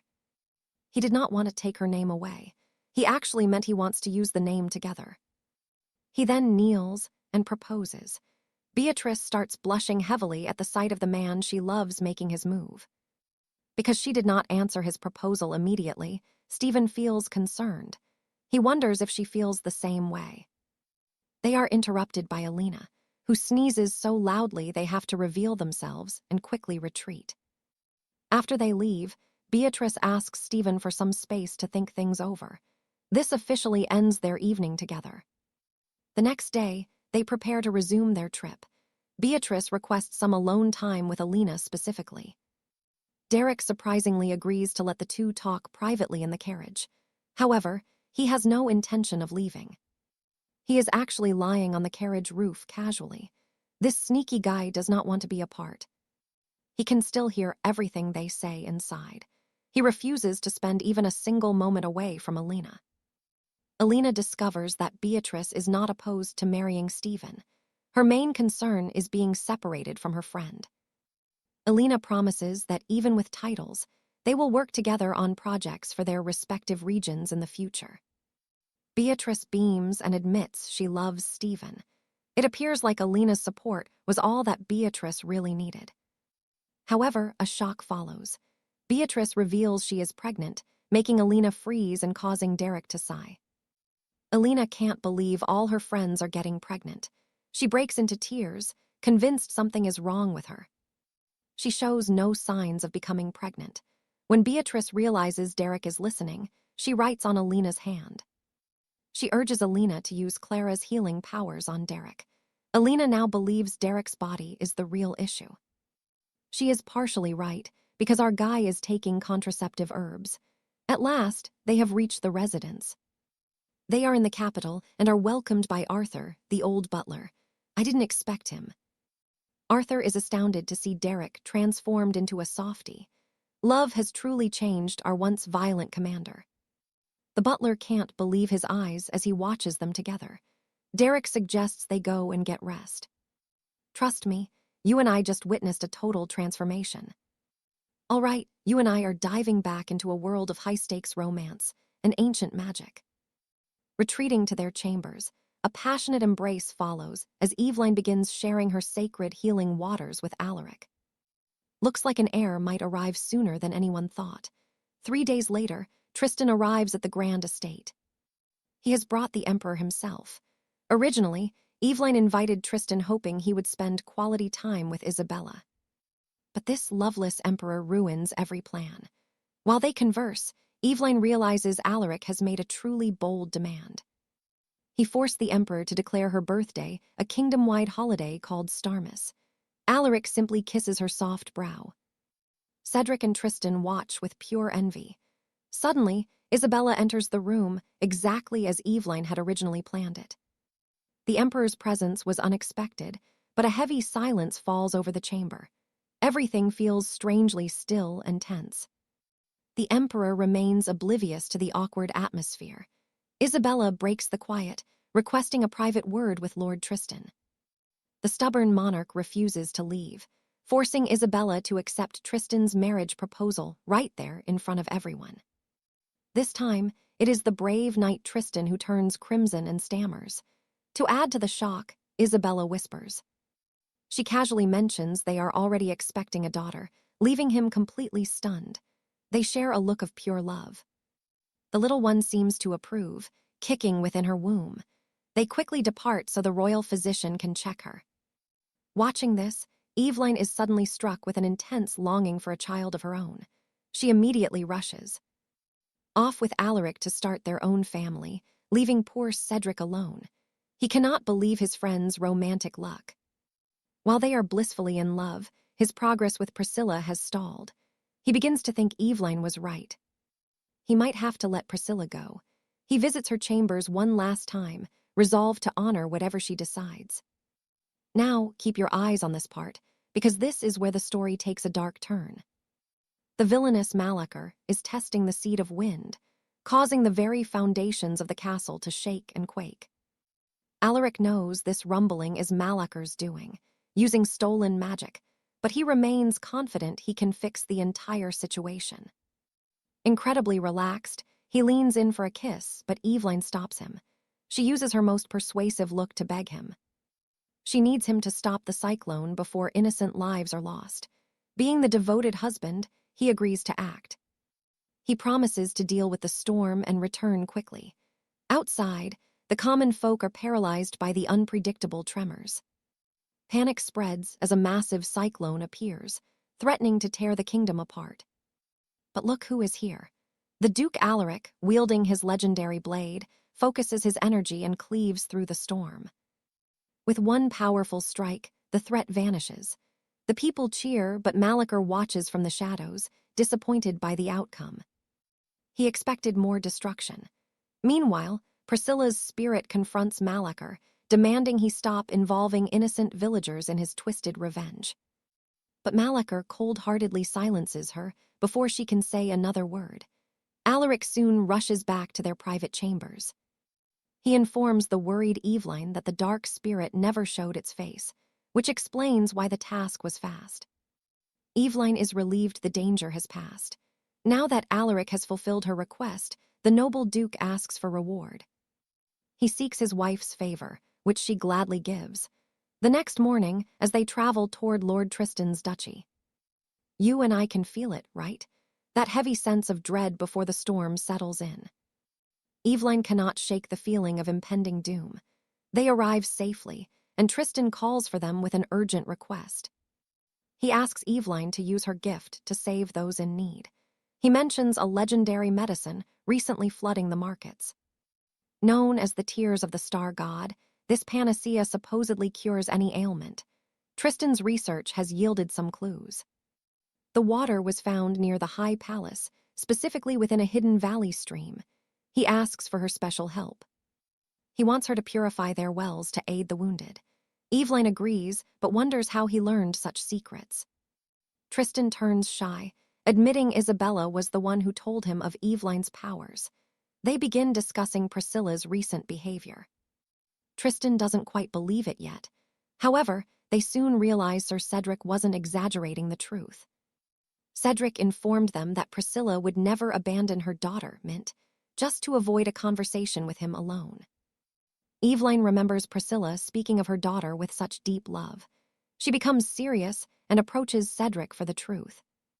She needs to know what really happened. Cedric hasn't seen her in days, though he went to her room last night. He intended to follow Evelyn's advice and talk about their feelings one last time. That is when he found her. Her chambers were empty. She was gone. Evelyn feels a pang of guilt and promises they will find her. And trust me, you and I are going to want to see how this search for Priscilla ends. Stick with me. Alina is stunned as Alastair reveals their target has no soul or consciousness left within her. After the violation, Alastair stormed his brother's chambers, realizing Morrow's was pulling the strings from inside Julian's body. He thought the god was to blame, but the betrayal cut deeper when he realized his own brother acted alone. For hurting his lady, Alastair ordered Duke Damien to end him. Alina still struggles to understand why Morrow's needs a vessel. Damien explains that young Alara was born as a hallowed offering. He believes Lady Flora, our known vessel, made a deal. She traded Alara's body to Morrow's to ensure the total destruction of the Glanville kingdom. However, there is a catch. Since Alara remains here, Damien suspects Flora begged the dark god to take her body instead. His intuition is sharp. Alastair is devastated, realizing he called his love a mere offering, a title with such a dark and terrible meaning. Desperate for her safety, he begs the others to help him rescue Flora from the god's grasp before it's too late. Damien announces he has located them, but suddenly, his strength vanishes and he collapses right onto the cold stone floor. Panic grips the room as Alina rushes to him. Sister Beatrice checks his pulse and delivers some startling news. It is a temporary shock since the dark power has fled. Damien held both light and dark energies, an unstable mix. Now watch closely. This is the moment the tables turn and the real battle finally begins for our heroes. Even with this collapse, Beatrice promises that the Duke will recover and wake up in 3 days' time. Fearing what Morrow's might do while Damien sleeps, Alina weeps over the terrifying void her husband's absence has left behind. Outside their chambers, she detects a strange aura, hauntingly similar to the sweet fragrance that always followed the Duke. Curious, Alina opens the door to investigate, only to find the entire hallway littered with the unconscious bodies of guards. That is when she realizes Morrow's is here, and he is the one who put the entire castle into a slumber. Still wearing Flora's face, the god approaches, claiming he's been desperate to meet her.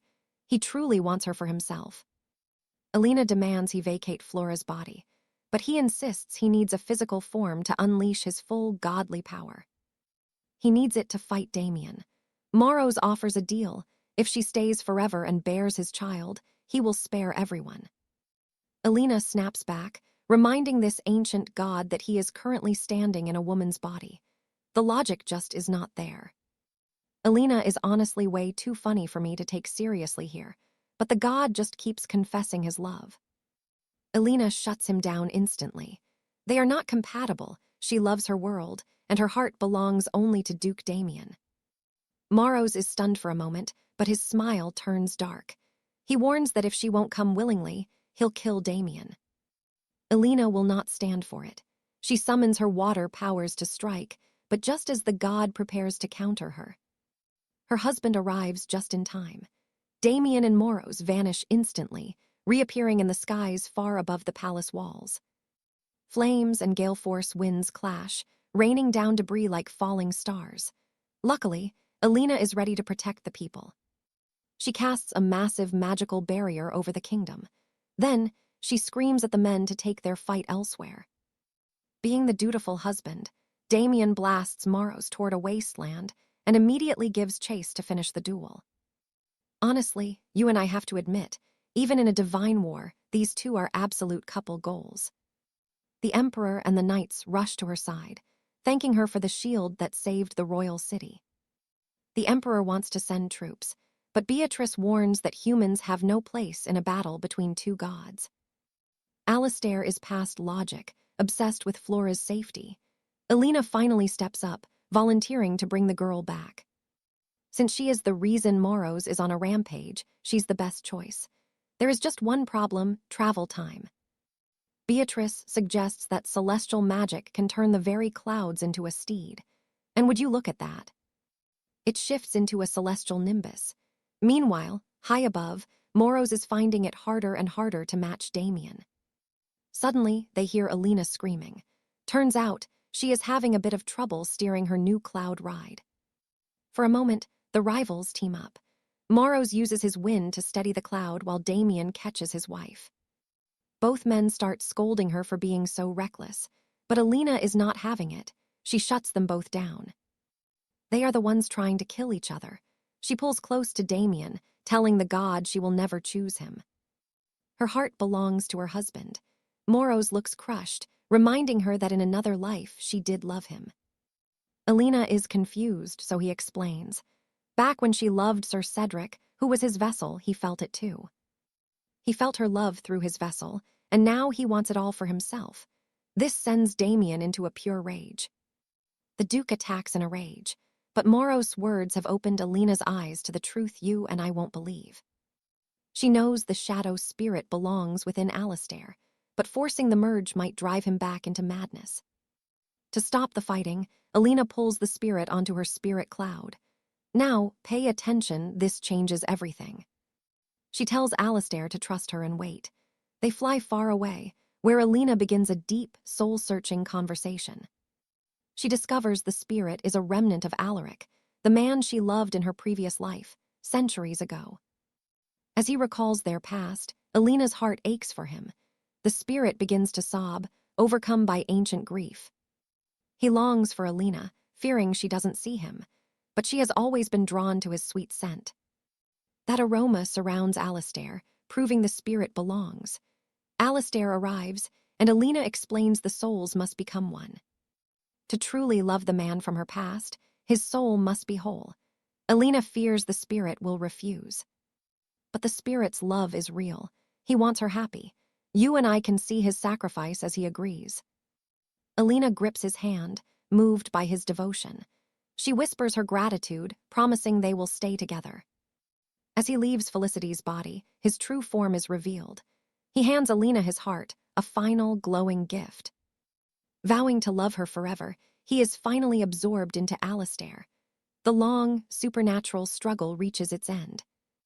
It proves the spirit was Alaric all along, a man willing to sacrifice everything just for her happiness. The tension finally snaps, and Alina's knees give out. They are relieved to find that Felicity is safe. Alina is overjoyed. She finally holds the complete man she loved. As they embrace, the past finally vanishes. They vow to never part again. Trust me, you and I are relieved they can finally find some peace now. A month passes, and Felicity has recovered. She thanks them, but Alina has one lingering, burning question. Why did she sacrifice herself to the spirit? Felicity reveals the dark contract she made to destroy their enemies.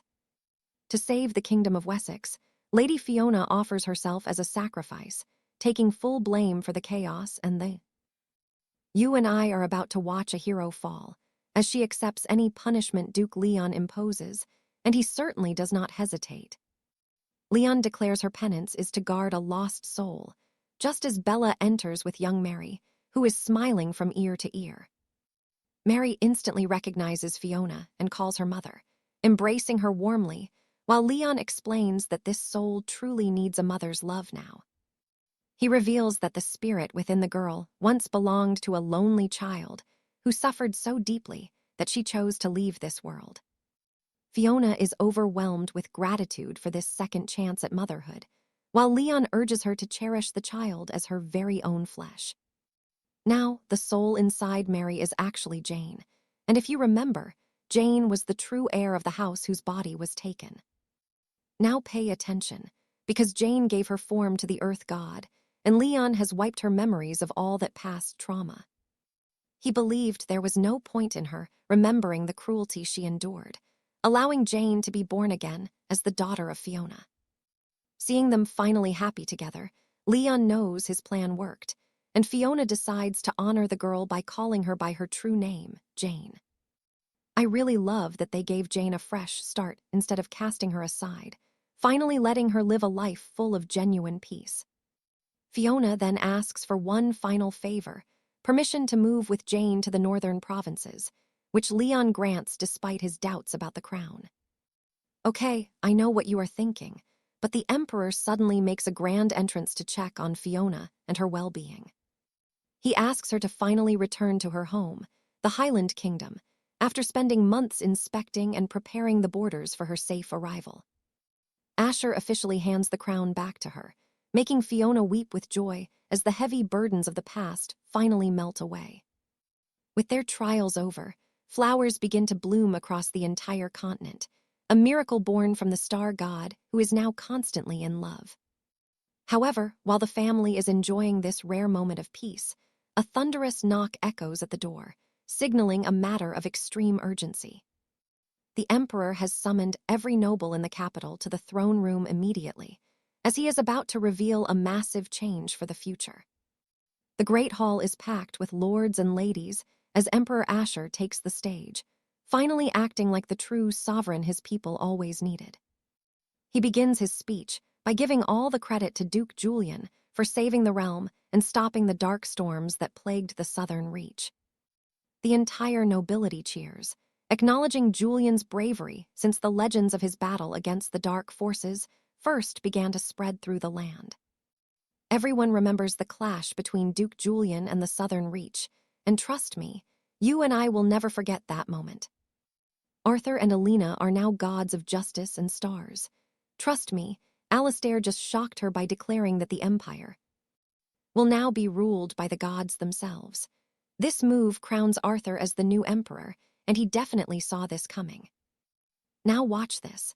Arthur steps forward to claim the throne and his new crown before immediately deciding that he's going to change the kingdom's name to the Holy Empire of Alina. He is sovereign now, so why not, even though Alina is still completely lost? She allows him to lead her forward and bestow the crown while asking her to be his empress. You and I witnessed a legend. All right, you and I are about to watch Duke Derek find peace. Alistair watches him, relieved that the crown is finally off his head. The shackle is gone. Now he is free to follow his heart. Lady Lenora eventually learns the truth about Alistair's secret plan.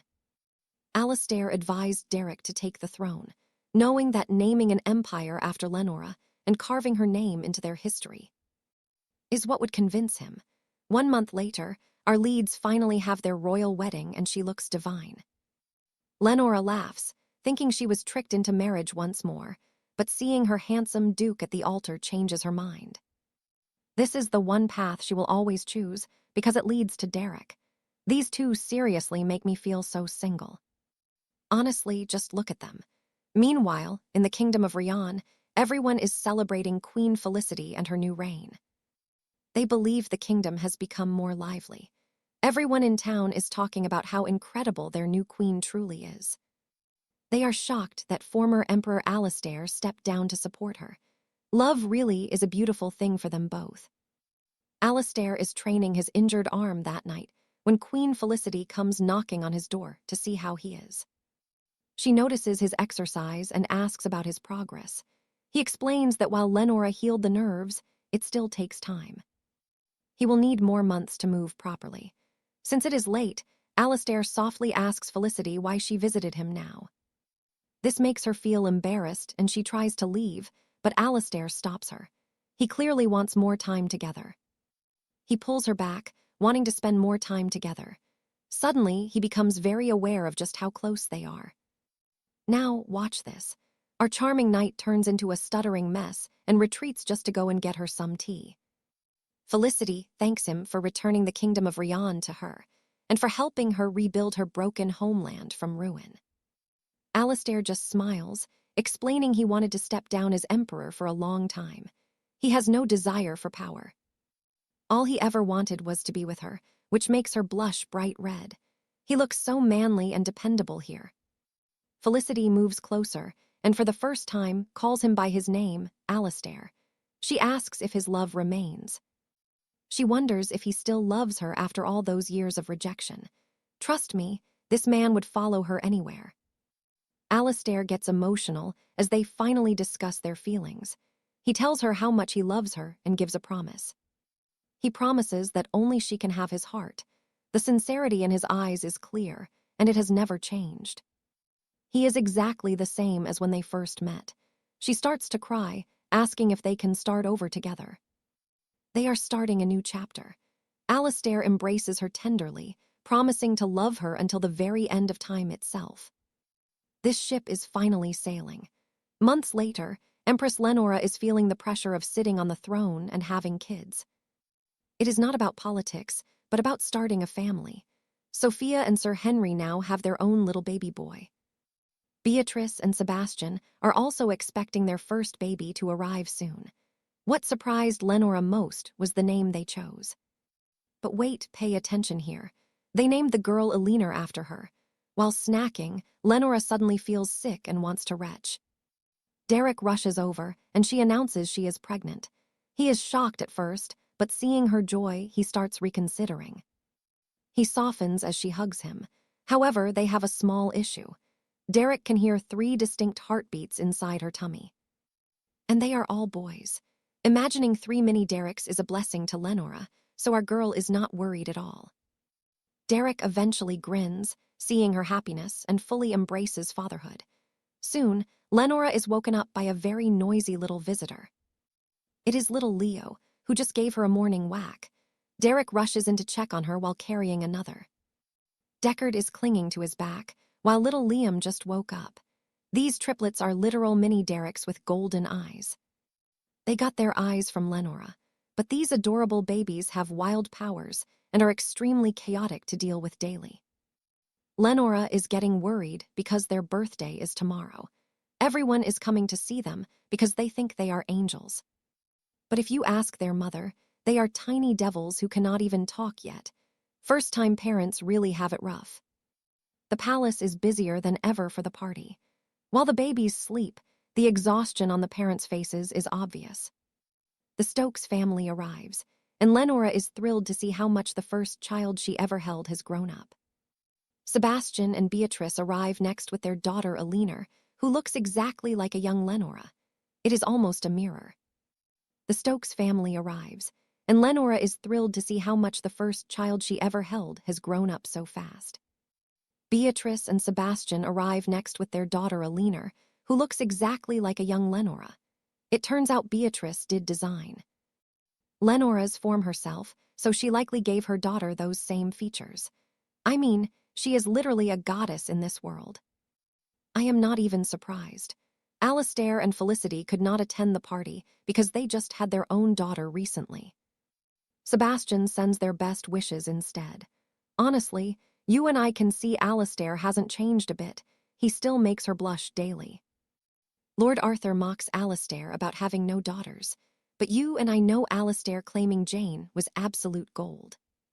Suddenly, the infants wake up and unleash their magic, causing such a massive stir that everyone has to flee. Lady Alara can only sigh at the absolute chaos, but Alistair has a surprise waiting for her outside the gates. He reveals he built a playground for their triplets, but trust me, we aren't talking about some simple swing set. It is a literal floating island in the sky, completely secured by a magical barrier Alistair crafted just for them. The triplets finally unleash their true potential, showing their parents that these boys are actually quite gifted young lords. Watching the mayhem below, Alara and Alistair realize their sons were actually being quite well behaved until this moment. With the kids finally busy, Alistair activates a second barrier so he and Alara can finally enjoy some peace. 10 years have passed. The Kedian Empire has reverted to its original name, Sophronia, now ruled by King Cedric. He was the prince adopted by Alara's family, and soon he will marry Lady Jane, daughter of Lady Florence. Sir Harry and Lady Seraphina have another son serving the king, while Catherine has found her true calling in life. Lady Catherine found her true calling, writing a brand new book about Lady Alara. Meanwhile, Alistair and Alara have been blessed with a beautiful daughter, and they finally tease Lord Arthur. You and I see the families peacefully sharing tea while waiting for the others, just as the handsome triplets arrive with young Lady Lillian. Together with young Lillian and her parents, Isabel and Lord Stephen, surrounded by friends and children, Alistair and Alara truly lived life to the fullest. I am so glad everyone got their own happy ending. I am really going to miss this adorable couple. We witnessed so many different forms of love in this story. It is finally over, and trust me, you and I both deserve a love as beautiful as theirs. Thank you for watching. See you in the next story.